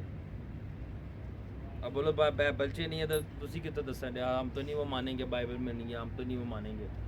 ये भाई मेरे साथ बहस ना करना, अगर बाइबल में नहीं है हम नहीं मानेंगे तो फिर बाइबल को ही ना मानो। पूछो क्यों? कि बाइबल ही वर्ड बाइबल में नहीं है। इस तरह तो आप अपने आप को फंसा रहे हो। बहुत सारी चीज़ें बाइबल में नहीं है, फिर तुसी क्यों मानते हो उन्होंने? सबसे पहली बात, जो बहुत सारे बाइबल में रेफरेंसेस दिए हुए हैं वही बाइबल में पूरे नहीं है। ये बच्चों वाली बातें ना कि अगर हम बाइबल में नहीं है हम नहीं मानेंगे, जाओ बाहर फ्रूट खाओ। अरे बच्चों के साथ नहीं मैं बात करता, फ्रूट खाओ, खुश हो बाहर जाके। जब यीशु मसीह ने जंग जीत ली fallen beings of heavens and hell creatures से, समझना मैं क्या कह रहा हूँ, आसमान से गिराई हुई शक्तियाँ और पताल और दोज़ख के अंदर बैठे हुए जिन्नों से जंग जीत ली। ये चल रहा था सलीब के ऊपर, कभी सोचा भी है? फॉलन एलोहीम्स के साथ खुदावन का बैटल चल रहा था और हेल के बीस्ट के साथ, आप लोगों को पता भी नहीं है। तो जब जीत ली तो खुदावन ने एक आयत बोली जिंदा होने के बाद, और वो आयत थी, मैं बोलना चाहूँगा सबसे पहले, वैगयाश यशुआ and Jesus came near, Vedabar Elohim, and spoke to them, Lemor, saying, Nithanale has been given to me, Kol Chidalon, all authority dominion, Bashayam, in heavens, plural, Yutwa Eretz, on earth। इब्रानी ज़बान बोली मैंने। अब इसके अंदर लिखा है all authority has been, जीतने के बाद all authority has been given to me in heavens, in heavens and on earth। और एक इब्रानी में इसलिए मैंने पढ़ा है कि heavens के लिए वर्ड यूज हुआ है बशामायम। बशामायम का मतलब है जमा, आसमानों के आसमानों की जमा। इसका क्या मतलब है? ठीक है, ज़मीन और आसमानों, क्या लिखा है? तमाम इख्तियार ज़मीन और आसमानों का मुझे दे दिया गया है। माय गॉड, आसमानों का इख्तियार क्या मतलब? ज़मीन जो है वो प्लूरल नहीं है, एक है। आसमानों प्लूरल है, यानी बहुत सारे आसमान। क्या खुदावन कहना ये चाह रहा था कि अनगिनत प्लैनेट्स, अनगिनत गैलेक्सीज, अनगिनत कॉस्मोस, अनगिनत मल्टी यूनिवर्सेस और उसके अंदर की अननोन स्पीशीज, क्रीचर्स, जिनके ऊपर फरिश्ते भी हुकूमत नहीं कर पाए, वो सारे के सारे मेरे अंडर हो गए और मैं उन पर राज कर रहा हूँ। My God, do you understand? Science के बच्चे समझेंगे इसको। Heavens and heavens of heavens, यानी अनलिमिटेड स्टार्स और प्लैनेट्स और उसके अंदर क्रीचर्स जो साइंस ने दरियाफ्त नहीं किया। जीसस कह रहा है मैं उस पर रूल कर रहा हूँ। ये इंसान की सोच से ही बाहर है। क्या है? अब हम एंड करेंगे। तो अभी मैंने सिर्फ आप लोगों को ये बताई बात कि क्या वॉरफेयर कॉमन सेंस क्या है। तो सिंपली जीसस ये कहना चाह रहा था कि देखो, अगर तुम जंग में ट्रेन होगे, जीतोगे, मेरे साथ बैठोगे, तो जिस तरह मैं आसमानों के काउंटलेस प्लैनेट्स के ऊपर रूल कर रहा हूँ ना, मैं तुम्हें भी अपने साथ रूल करवाऊँगा। और वो भी क्रीचर्स जिनको साइंस ने दरियाफ्त नहीं किया, वो तुम्हारे नीचे होंगे। अब जिसको इंटरेस्ट ही नहीं उसका बंदा क्या करे? फ्रूट चाट खिलाओ, बोला फ्रूट चाट खाओ। आदम ने भी फ्रूट ही खाया था, चाट बन गई थी उसकी। आप भी फ्रूट चाट खाएं। ऑलराइट, अब हम आते हैं एंडिंग की तरफ। अभी तक हमने कॉमन सिर्फ इंट्रोडक्शन और बेसिक और ओवरव्यू वॉरफेयर का सीखा, ठीक है ना। अब पहली बात है, सिखाया नहीं गया तो मुझे जीरो स्क्रैच से शुरू करना पड़ रहा है। सो अब हम आते हैं जनरल से थोड़ा स्पेसिफिक। Get ready. स्पेसिफिक के अंदर कि स्पेसिफिक लेवल हम बात करें आइडेंटिफिकेशन की। Check the video, is fine. So identify, अभी तक सिर्फ हम आइडेंटिफाई करना सीख रहे हैं कि रूहानी जंग चल रही है और कैसी चल रही है। अब पहले हमने जनरली सीखा था कि चल रही है, कि ज़मीन पे कोई भी पैदा हो गया वो रूहानी जंग में, वो फंस गया बेचारा। आप सोचो कि आप जो पैदा हुए हो और पैदा होते साथ आपको समझ दे दी जाए और आपको कलाम को सुना दे आगे, और आप समझ सकते हो, तो बच्चा क्या बोले? खुदावंद मैनू माफ कर दे, खुदावंद मेरे माँ प्यो नू माफ कर, ऐ नहीं जानते इन्होंने की कीता है मेरे नाल, मैं चंगा सी उत्ते, इन्होंने बुला लिया मैनू जंग नहीं करनी। That's how it is. Anyway, general level क्या है? जनरल नॉर्मल लेवल क्या है? अब ये सोलिश फेस है, the realm of the mind. क्या मतलब? अब ये जनरल लेवल, आम लेवल पे जो वारफेयर होता है, जंग, ये क्या है? ये दिमाग के अंदर होता है, जिसको सोलिश रेल्म कहते हैं। क्या मतलब? अब इसके अंदर मैं आपको कैटेगरीज बताऊंगा दुश्मनों की जो आपको चैलेंज करेंगे। नंबर 1 बदरूहें, नंबर 2 नापाक रूहें, number 3 monitoring spirits, number 4 generational blood line spirits. बाप दादा से बदरूहें चलती आ रही हैं, वारदात करती आ रही हैं। अब आप पैदा हो गए तो बोले चल भी आ जा, तेरी बारी हम तेरे नाल करांगे असी, तेरे माँ प्यो और तेरे बाप दादा नाल कीता सी, अगर तू यीशु ने ना कबूल किया। मेरे साथ हुआ इसलिए मुझे पता है। मेरे दादा ने बहुत सारी बदरूहें फटकाई थी, उड़ाई थी। He was a man of God, mighty man of God, blessed in prophetic giftings, ठीक है। तो जब मैं खुदावन में आया और मेरी वालदा की साइड की भी बहुत सारी ईवल स्पिरिट्स थी जो उनकी जनरेशन से, जब मैं खुदावन में, वो सारी एक साथ हाजिर हो गए। बोला माँ की साइड से और बाप की साइड से दोनों हम मित्र को मिलके जो है ना हम ख़त्म करेंगे। बट एनीवे, वो ख़त्म करना चाह रहे थे कि मैंने उनके बॉसों को ख़त्म कर दिया। वो नज़र ही नहीं आते मुझे, भस्म हो गया इसलिए नज़र नहीं आते। देखो, but see it was a real fight. अगर मैं मसीह में पवस्ता ना होता शायद आप मुझे यहाँ देख भी ना रहे। मेरे पापा की लाइन की और मेरी मामा की लाइन की सब ने आके एक साथ मुझे घेरा डाला था और जादूगर भी हाजिर किए थे। It is real. मैं कह रहा हूँ रूहानी जंग रियल है। It takes real fight. एवं नहीं मैं फिर सारा दे मार साढ़े जा पूरी रात नाइट प्रेयर लगाए, एवरी डे, तब जाके उनको फना किया। फाइट करनी पड़ती है। दैट्स वाई आज यहाँ पे खड़ा हो तो आप लोग यहाँ बैठे हो। पहले अपने वालों का जो है ना रायता जो उन्होंने बखेरा हुआ था वो मैं साइड पे करके आया हूँ। और अब आपकी जो सब्जियां पकी नहीं हैं उनको पकाने आया हूँ। यानी कि जो पीछे इश्यूज चल रहे हैं, वॉरफेयर चल रहा है। ओके, हम इसको चलेंगे। ओके, नंबर 1 कैटेगरी है जनरल लेवल। क्या है जनरल लेवल? ये है जहाँ पे आपको नॉर्मल ईवल स्पिरिट्स तंग करती है। किसके ज़रिए? बुरी सोचों के ज़रिए, इमेजिनेशंस के ज़रिए। कि आपको आप गाली दो, गुनाह करो, चोरी करो, जिना करो, नुकसान पहुँचाओ, कत्ल करो, ये सोचे आ रही, इसे दिमाग तक है, दिख नहीं रहा कुछ, सुन सिर्फ सोचे आ रही। ये नॉर्मल लेवल है, ईवल कंपनी। आपकी ज़िंदगी में दुनियावी दोस्त हैं, शैतानी दोस्त हैं, ठीक है ना, जो आपको गुनाह आलूदा जगहों पे लेके जाते हैं, जैसे बार्स, शीशों वाली जगह, casinos, party life example etcetera. इसके अंदर जादूगर शामिल नहीं होते, वो उनकी और अलग कैटेगरी है। अब इसमें सिर्फ आपके दोस्त से आ रहा है, चला मैं तो लेके चलूँ तुझे। मैं बता रहा था एक अपने एक मेरा कॉलीग था, उसको नहीं पता था कि मैं खिदमत में हूँ, तो मुझे कहता है कि तू क्या करता है सैटरडे को। मैंने कहा ऐसी कोई ख़ास मसरूफियत तो नहीं, मैं फ्री होता हूँ। तो मुझे बोलता है कि फ्री क्यों होता है, तुझे मैं थोड़ा बिज़ी करता हूँ। तो मैंने कहा क्या, कह रहा ही वर्क विद मी। तो मैंने बोला नहीं ब्रदर, मैं एक्चुअली ना प्रेयर कर रहा हूँ। कह रहा नहीं मैं मान ही नहीं सकता तू प्रेयर करता है। कह रहा तू प्रेयर नहीं, तू जो है उधर आ दारू वारू शराब साइड पे। और मैंने कहा भाई मैं प्रेयर करता हूँ, आई am a man of God, तू मान नहीं रहा। फिर उसके बाद जब वीडियो देखी तो फिर जान नहीं छोड़ा। And he was with me see. So वो क्या था, एजेंट ऑफ सेटन, कि कह रहा आओ लेके चलो लेके चलो। वैसे आई नेवर ड्रिंक अल्कोहल, मैंने शुरू से नहीं कभी पी, तो मेरी रिलक्टेंस ही नहीं है उसकी तरफ। But I am telling you कि सी तो बुरे फ्रेंड्स, मगर इसमें जादूगर शामिल नहीं है, सिगरेट पीने वाले, पार्टी पे लेके जाने वाले, गलत जगहों पे लेके जाने, तो ये नॉर्मल लेवल का है। सैटरडे को फ्री हो तो अपने पैसों की पिलाऊंगा।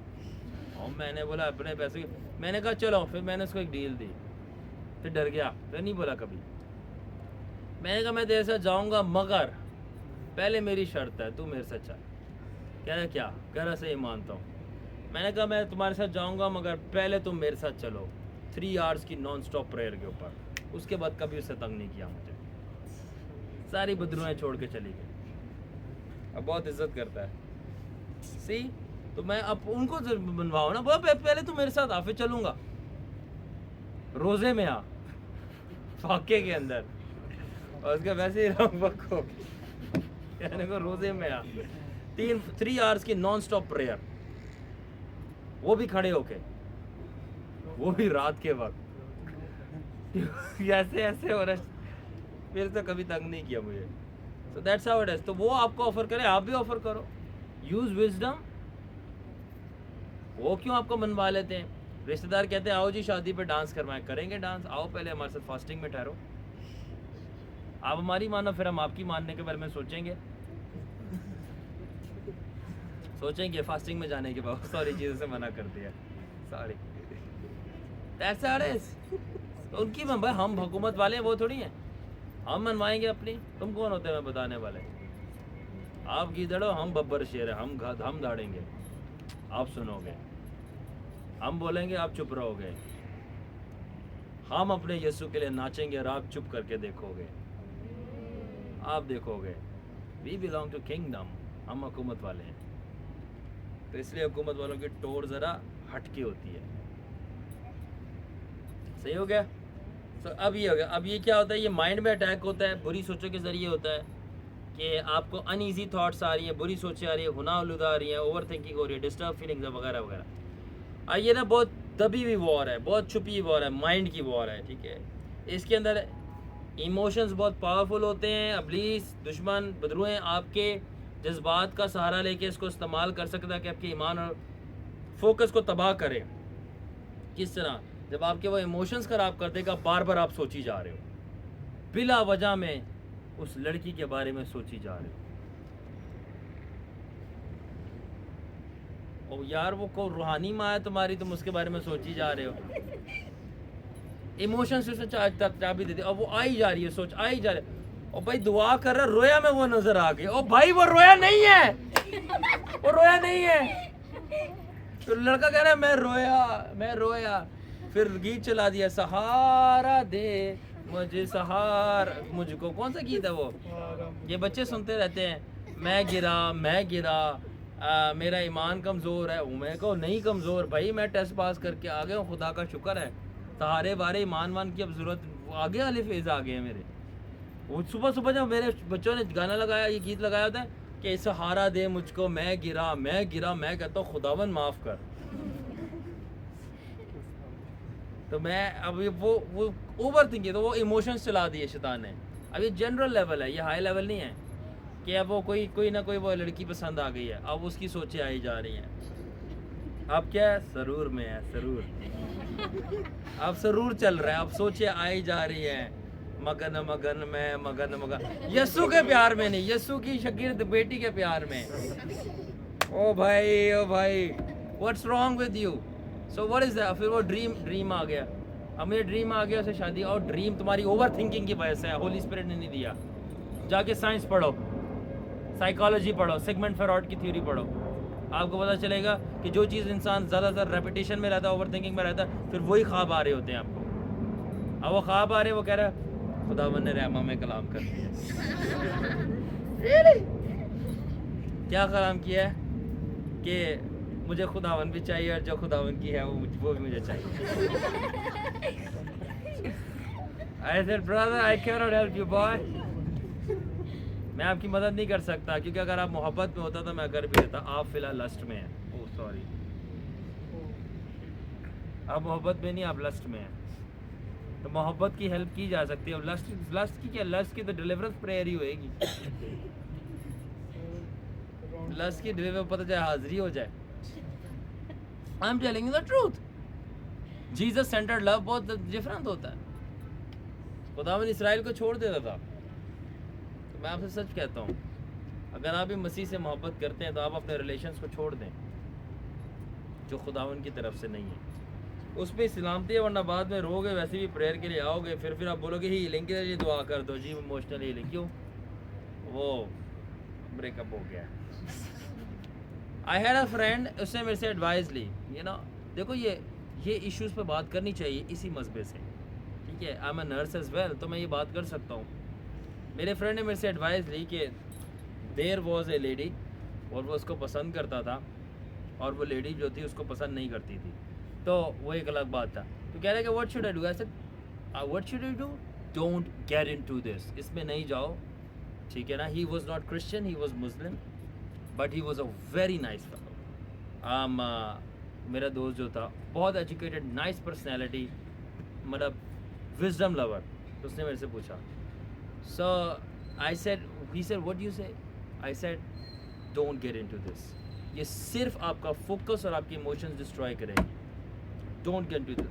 बिकॉज अगर वो अपनी करियर को लेके, देखो वो अपने करियर को लेके सीरियस है, हमारे लोग यहाँ पे अपनी कॉल को लेके सीरियस नहीं है।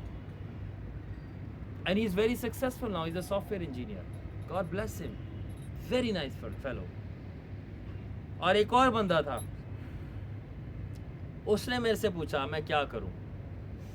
मैंने कहा तुम ये करो कि तुम कुछ ना करो। मगर उसने बोला कि ऐसे तो नहीं हो सकता। मैंने कहा क्यों? कह रहे रात को नींद नहीं आती। मैंने कहा क्यों?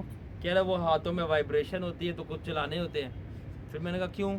तो कह रहा मोबाइल फिर मैं ऐसे चलाता हूँ, वो नेक उसको मैसेज चला जाता है, उसका मैसेज मुझे आ जाता है, फिर वो पूरा रात मैसेज चलते रहते हैं, फिर सुबह फिर ड्यूटी भी निकलना होता है तो वहाँ भी मैसेज चल रहे होते हैं। मैंने कहा बेटा तुम्हें ज़िंदगी का मैसेज मिलेगा शादी के बाद। तो फिर समझाया, मैंने कहा बेटे बाहर आ जाओ, डिलीवरेंस करो। आप क्यों? मैं डिलीवरेंस प्रेयर करता हूँ। अपना ही सी बंदा वो भी, और नहीं समझ रहा। फिर जाके उसने सही वाला खर्चा किया, सही पैसे इन्वेस्ट किए। देखो आप लोग अब सही चाको चुबंद होके सुन रहे हो ऐसी बातें। उसने जाके सही पैसा इन्वेस्ट किया, उसको महंगा वाला गिफ्ट जाके दिया। गिफ्ट नहीं बताऊंगा क्या था, गिफ्ट जाके दिया, और मुझे ना हैप्पीली आके बता रहा है कि ना मैं ना अपने मिशन में कामयाब हो गया, मैंने गिफ्ट दे दिया। तो देखो ये रूहानी जंग का हिस्सा है, ये चीज़ें, ये जंग चल रही है। गीत गाता तेरी जंग लड़ेगा, और जंग खुदावन छोड़ा, वो आपस में जोड़े ही लड़ पड़ते हैं जंग, अपनी फौजी उड़ाओ। अब वो जाके गिफ्ट दे के आया। मैंने कहा हाँ अब क्या बना?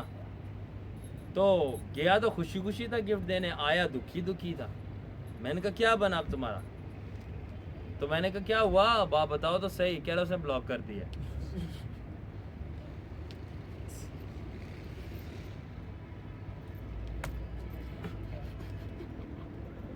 इन इंडियन उसने पता है क्या बोला कि भाई होते हैं। कि भाई अब मैं कहा मैं तुम्हें समझा रहा हूँ, तुम्हें समझ नहीं आ रही। टाइम भी ज़ाया, पेपर में भी एक दो में सेपली आ गई थी उसकी इसी चक्रों में, पैसे भी ज़ाया, रूहानियत भी ज़ाया, और सबसे बढ़कर जो दज का ट्रेजिडी उसके साथ हुई, जो सबसे बुरा हुआ, अय्यूब से भी ज़्यादा उसके साथ दुख हुआ, सदमा हुआ, और वो ये था ब्लॉक कर दिया। ब्लॉक कर दिया, अनसीन कर दिया, वो देख नहीं सकता। अब मैंने कहा हुण चंगा रहा है, तेरे नाल यही होना चाहिए था। मैंने कहा अगर तुम मेरी हिकमत मान ले दे तो तुम्हें ये ब्लॉक ना करना पड़ता, बल्कि तुम हज़ारों लड़कियों को ब्लॉक करते क्योंकि तुम्हारी वैल्यू होती। सी सेकुलर पीस ऑफ एडवाइस। पर मैंने कहा कोई बात नहीं, अब तो होश में आ गया, अब जा पहले ग्रेजुएट हो गया।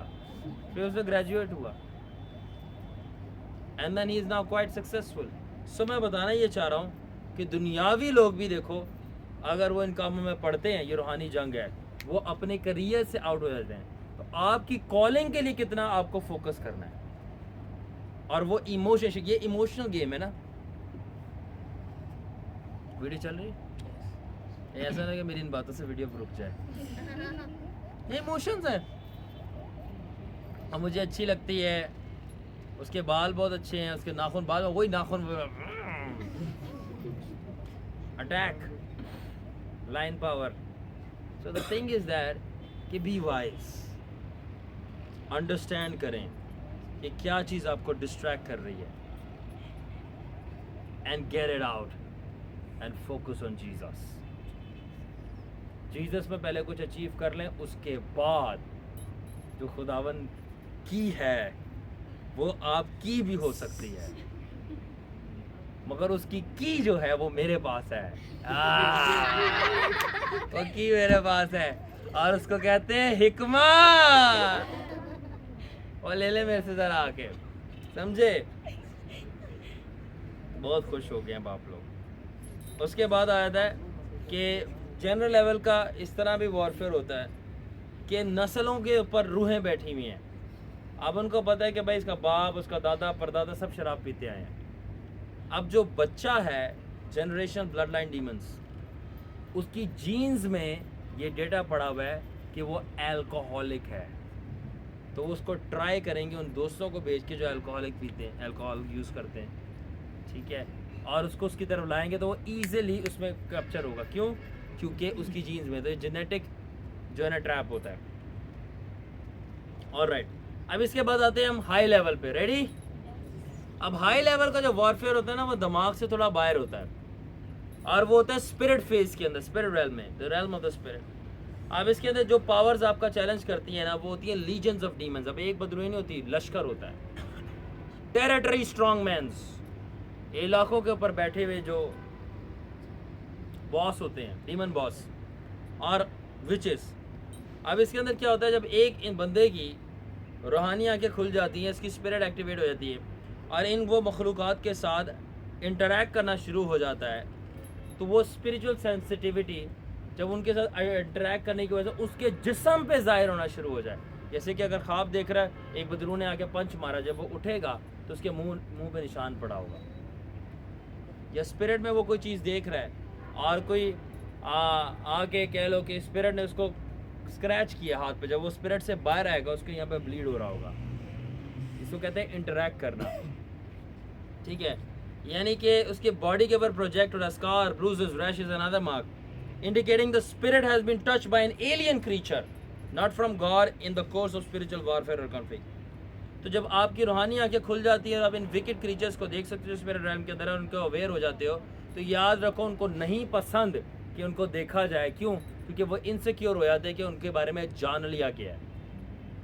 तो जब उनके बारे में जान लिया गया है, या वो ये देख ले कि आपके इर्द गिर्द खुदावन का ऑरा है और आप खुदावन का ऑरा है, तो वो आपको टारगेट करेंगे या तो मारने के लिए या तो अपनी फ़ौज में शामिल करने के लिए। उनको पता है क्योंकि अगर हमने इसको ना मारा तो कल को ये हमें मार देगा, तो इसको या तो मार दो या तो अपनी फ़ौज में शामिल कर दो, यानी एनी वे में ये हमारे लिए ख़तरा ना रहे। मगर हमारे लोग क्या करते हैं जो उनके लिए ख़तरा है? कुछ भी नहीं करते, कहते चलने दो, जादूगर है चलने दो, अगर डीमन है इलाके में चलने दो, हमें क्या, वो अपना वहाँ पे खुश रहे, हम अपना यहाँ पे खुश रहेंगे। वो खुश ही नहीं रहने देता, फिर वो आएंगे आपके पीछे, ठीक है। तो इस तरह करेंगे तो वो उनको गुनाह में गिरा के तबाह करने की कोशिश करेंगे, या तो जादूगरी में डाल के अपनी साइड में खींचने की कोशिश करेंगे। ठीक है, तो अब ये हाई लेवल का वॉरफेयर हो रहा है जहाँ पे रूहानी आंखें खुल गई हैं उन चीज़ों को देखने के लिए, और उनका असर आपके जिस्म के ऊपर जाहिर हो रहा है। ठीक है, अब इसके साइन एंड सिम्टम्स क्या है? Demonic dreams, nightmare, frightening visions of scary creatures, repeated spiritual harassment while sleep और अवेक। ठीक है ना, असल्ट आपका फिजिकली आपका फील होगा। अब ये हाई लेवल है, पहले जनरल था, अब हाई था, और अब हायर। अब हायर के अंदर क्या होगा? ये भी जनरल जो था वो आपका सोलिश था, अब ये हाई था जो स्पिरिट में, अब हायर जो है ये भी स्पिरिट के अंदर है। अब इसके अंदर क्या है? अब इसके अंदर कौन सी कैटेगरी के स्पिरिट्स आपको चैलेंज करेंगी? रेडी?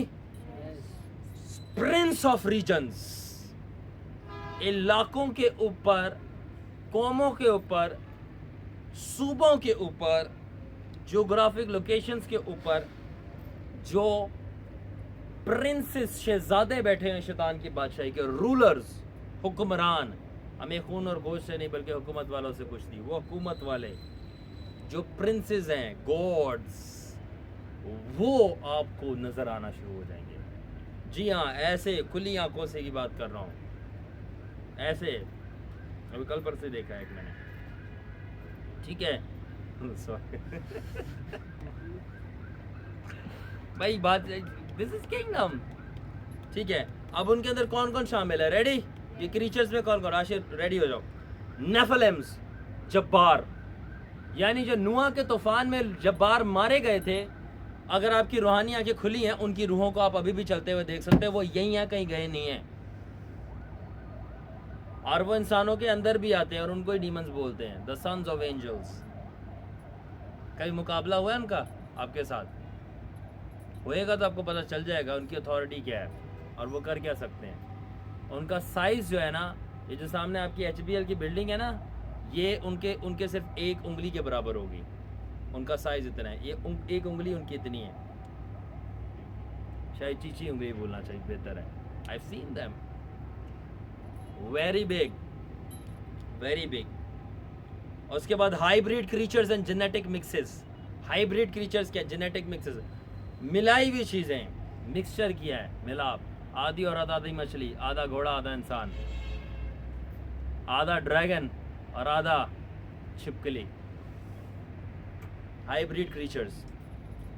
उसके बाद वॉचर्स, फॉलन एंजल्स, गिराए हुए फरिश्ते, प्रिंसिपैलिटीज, पावर्स, टेरिटोरियल स्पिरिट्स, इलाकों के ऊपर हुकूमत करने वाले, इंटरडाइमेंशनल एलियंस, इंटरडाइमेंशनल एलियंस और इंटेलिजेंसेस, और प्लेनेट से आई हुई रूहें जो खुदावन के ताबिया नहीं रहना चाहती। अब ये अलग सब्जेक्ट है, कभी बाद में बात करेंगे। और सारे ने जमीन ही लब्बी है, इतने ही आना है सारे ने। ये जब आपको साइंस फिक्शन की मूवियां देखते हैं ना आप लोग, एलियन इन्वेजन, स्टार वॉर्स, आपके पास मार्वल्स, और ये अभी स्पाइडरमैन की सिम्बियोट्स आया था। कौन से सिम्बायोट्स?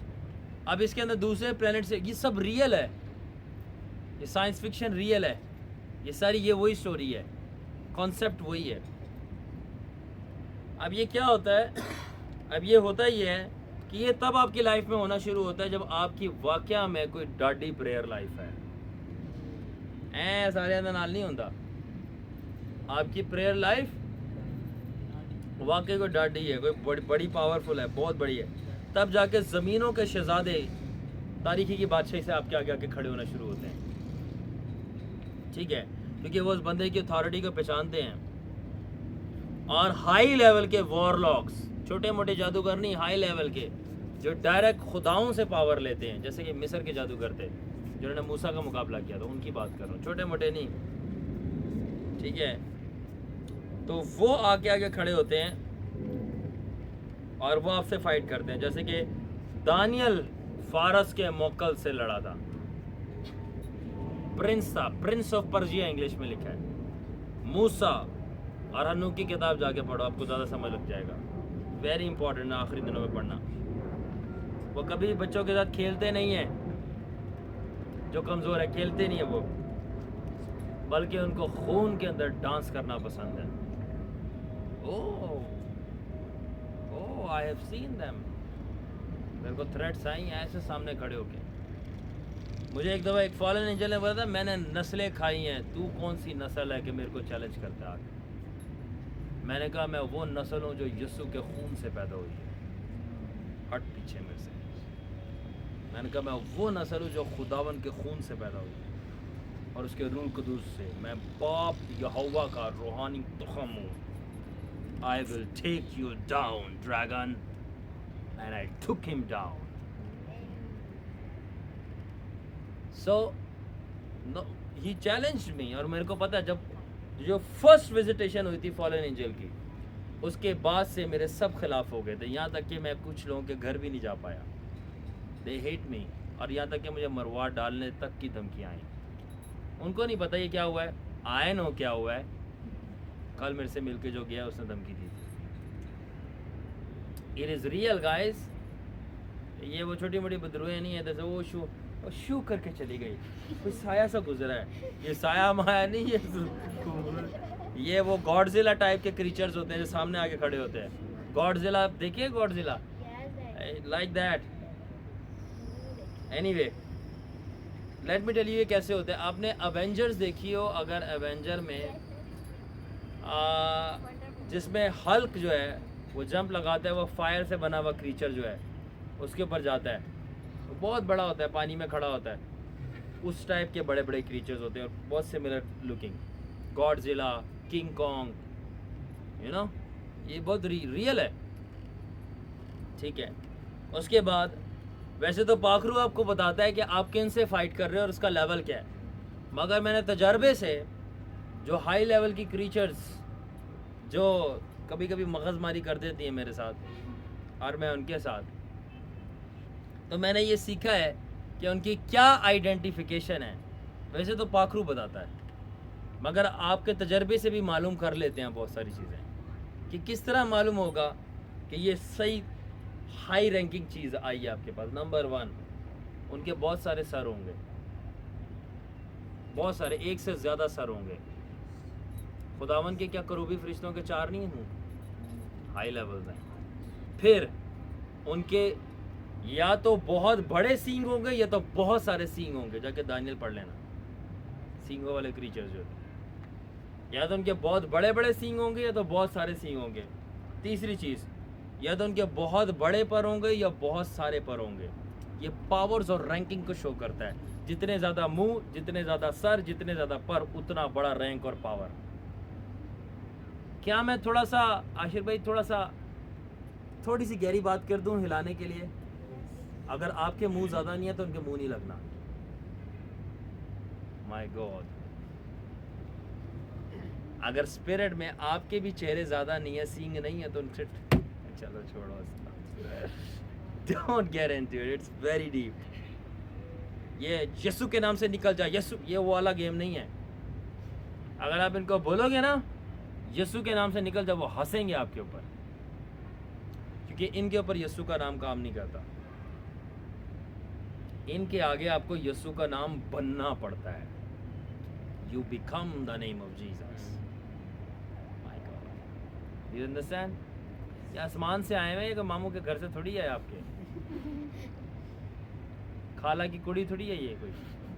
ये आसमान से आए हैं और आसमान की हाई स्टेट से नीचे आए हैं, और वो धूल मिट्टी को कुछ समझते नहीं है ये, अनलेस उस धूल मिट्टी के अंदर बाप आसमानी का जलाल बसाओ, फिर कोई चीज़ है।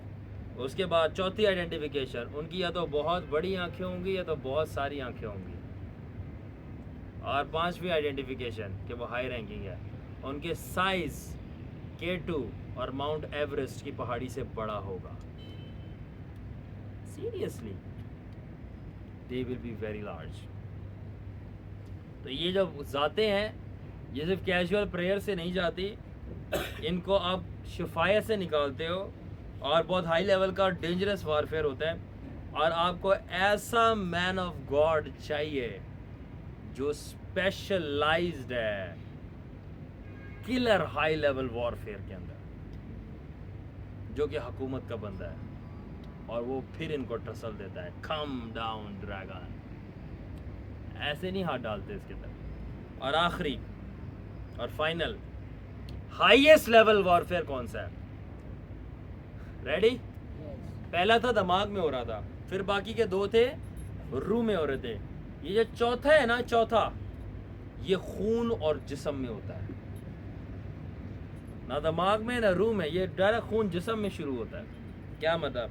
अब इसके अंदर कौन से कैटेगरीज हैं जो आपको चैलेंज करती हैं? रेडी? तारीखी और तमाम जिन्नात और दोज़ख का खुद बादशाह लूसीफर आपके आगे आके खड़ा होगा, हाई लेवल।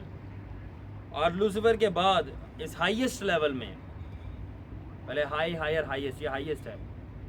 लूसीफर के बाद उसके जनरल्स, कभी डिस्कस करेंगे उसकी बादशाही के generals, the generals of hell, वो आएंगे।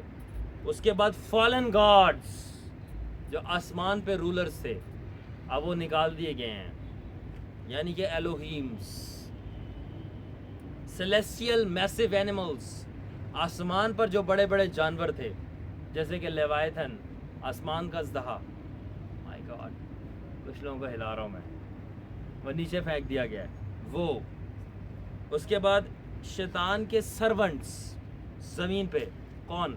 33 डिग्री फ्री मेसन्स। ये क्या है आप स्टडी कर लेना। फ्री मेसनरी का, जादूगरी का जो हाईएस्ट लेवल होता है वो 33 डिग्री मेसनरी होता है। जब वो 33 डिग्री पे पहुंच जाता है वो सबसे हाई लेवल का है। और वो उन्होंने चिड़बाजी में इसलिए रखा क्योंकि यीशु ने 33 के जान दी थी, तो उन्होंने बोला हमने यहाँ से काम संभाल लिया, उसको मार दिया, इसे 33 डिग्री मेसनरी बोलते हैं इसे। एनीवे, उसके बाद वो इल्यूमिनाटी और कल्टिस्ट जिन्होंने अपनी रूहें बेची हुई शैतान को, हाई लेवल के, जैसे एंटोन लोवी था, the founder of Church of Satan's, जिसको बॉब जोन्स ने शिकस्त दी थी मौत के साथ। उसके बाद आखिर शैतान के कौन है शागिर्द? रेडी? गवर्नमेंट और सियासत के बंदे, जो कि उसकी मान सुनकर कर रहे हैं। अब होता क्या है कि शैतान और उसके गिराए हुए जनरल जो हैं, हाईएस्ट लेवल ऑफ वॉरफेयर में आपके सामने आके खड़े होंगे जब उनको ऐसा बंदा मिल जाए, रेडी, कि उसके ऊपर ऐसा फजल है जो शैतान से भी उसको ऊपर रैंक देता है। ये सिर्फ उसके आगे आते हैं, ऐसे नहीं हर किसी के आगे आ जाते। और इस हाईएस्ट लेवल ऑफ वॉरफेयर के अंदर देखो, शैतान, देखो, फॉलन एंजल्स और शैतान को रोया में देखना एक अलग बात है। आप रोया की बात नहीं कर रहा, मुकाबला, ठस्सल करना, आपके आगे खड़ा हो गया चैलेंज, वो एक अलग बात है। कहना ये चाह रहा हूँ कि अब ये जो हाईएस्ट लेवल ऑफ वॉरफेयर होता है ना, रेडी, ये रूह से जिस्म के अंदर आ जाता है, कन्वर्ट हो जाता है। कह लो शैतान खून और जिस्म में आके आपके पास आता है टू स्टॉप यू, डेंजरस। और वो आता है इसलिए क्योंकि वो जानता है नेचुरल में कि जो मैन ऑफ गॉड है, इसका रैंक मेरे से भी ज़्यादा हाई है, और शैतान की कुल फौजें उस मैन ऑफ गॉड के आगे मजाक लगती हैं। क्या उसकी पावर होगी उस मैन ऑफ गॉड की?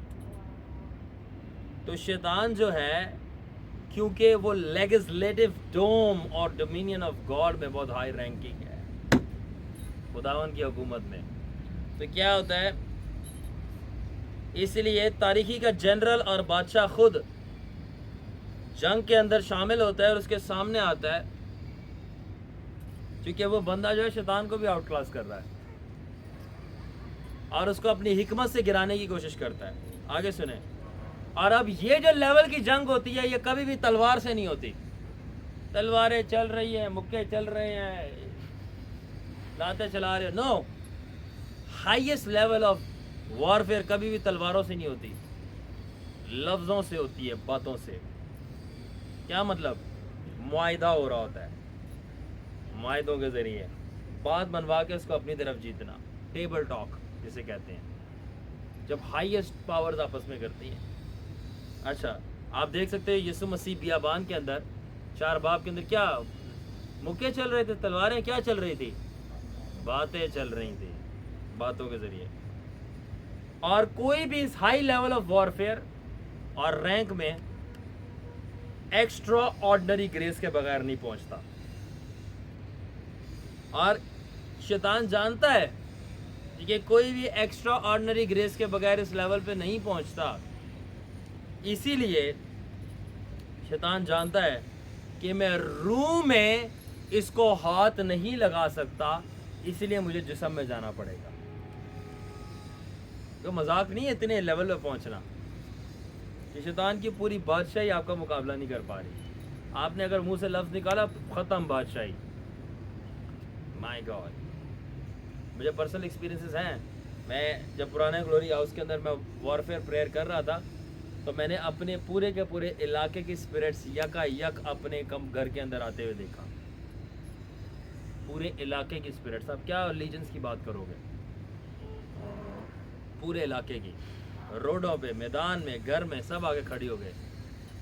And all I needed to say was blast, boom, खत्म सब। और उसके बाद फॉलन वंस आना शुरू हुए, मगर खुदावन ने मुझे इजाज़त नहीं दी इनसे फाइट करने की, क्योंकि इनका टाइम नहीं आया और इनकी हुकूमत खुदा का बेटा करेगा और वो अलग से होगा। एनीवे, सो इसीलिए शैतान जिस्म में आता है, और जिस्म में भी वो उस मैन ऑफ गॉड को हाथ नहीं लगा सकता जब तक तो खुदा की परमिशन ना आए, क्योंकि जिस्म में भी उसका रैंक बहुत है। अय्यूब को देख लो, कहता है तेरे इर्द गिर्द बाढ़ लगी है, मैं तुझे छू नहीं सकता। रैंकिंग, ठीक है। इसलिए वो आसमान की अदालत में इब्लीस सबसे पहले जाता है, जहां पर एलोहीम्स बैठते हैं, और वहां पर सबसे बड़ा एलोहीम, ट्रू एलोहीम, खुदावन खुदा, उससे परमिशन लेके आता है, जरा बाढ़ हटा, जरा मैं हाथ तो लगाऊं ताकि पता चले रैंक में खड़ा है या मोहब्बत में भी खड़ा है। माय गॉड, समझ आ रही है। और उसके बाद जब इब्लीस को खुदा परमिशन दे देता है कि वो उसके खादम को या तो नुकसान पहुंचाए या तो शहीद कर दे, जैसा अभी चार्ली क्रिक मार दिया गया, ठीक है, तो शैतान डायरेक्टली उसको कत्ल नहीं कर सकता, टच नहीं कर सकता, क्योंकि उसका रैंक फिर भी है। तो शैतान को कोई बंदा, फिजिकल इंसान भेजना पड़ता उसको मारने के लिए। आमीन, समझ आ रही है।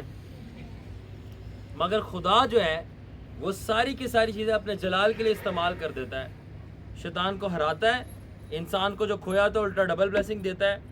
खुदा अलाउ करता है शैतान को कि वह प्रूव करे शैतान को कि तू भले ही इसको अटैक कर ले और उसकी जान ले ले, फिर भी एंड में तू ही हारेगा। क्या मतलब कि उसको ज़ख्मी करने से, रेडी, और उसको मारने से जितना वो मुझे जलाल दे देगा और तुझे नुकसान दे देगा, इतना वो जिंदा रहते हुए जीते जी भी नहीं दे पाएगा। तो उसकी मौत शैतान तुझे ज़्यादा नुकसान दे देगी बनिस्बत उसकी ज़िंदगी के। मैंने एक मुकाशफा प्रीच किया था, स्टिफनेस की मौत ज़रूरी थी पलूस, साउल को पलूस बनाने के लिए। स्टिफनेस की मौत ने साउल को पलूस बना दिया। तो जब एक लहू बहता है ना, तो बहुत सारे, देखें, जो पानी कुछ फूलों को खिला नहीं सकता ना, वो लहू उन फूलों को खिलाता है। तो ब्लड बहना ज़रूरी होता है। आमीन। तो इसीलिए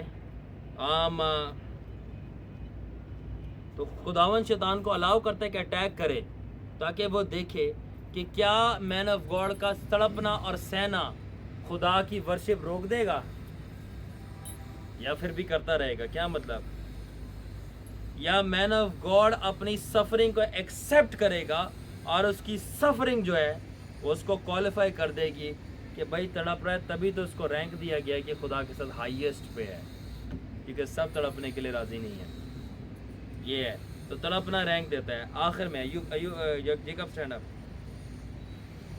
जो भी आदमियों ने हाईएस्ट वॉरफेयर सहा है वो हमेशा फिजिकल में अटैक हुए हैं, और उनमें से बहुत सारे मार्टर्स, शहदा होके मरे हैं, जिनकी एग्जाम्पल जीसस है सबसे पहले, ठीक है, पलूस है सारे शागिर्द हैं और पुराने अहदनामे में अय्यूब है।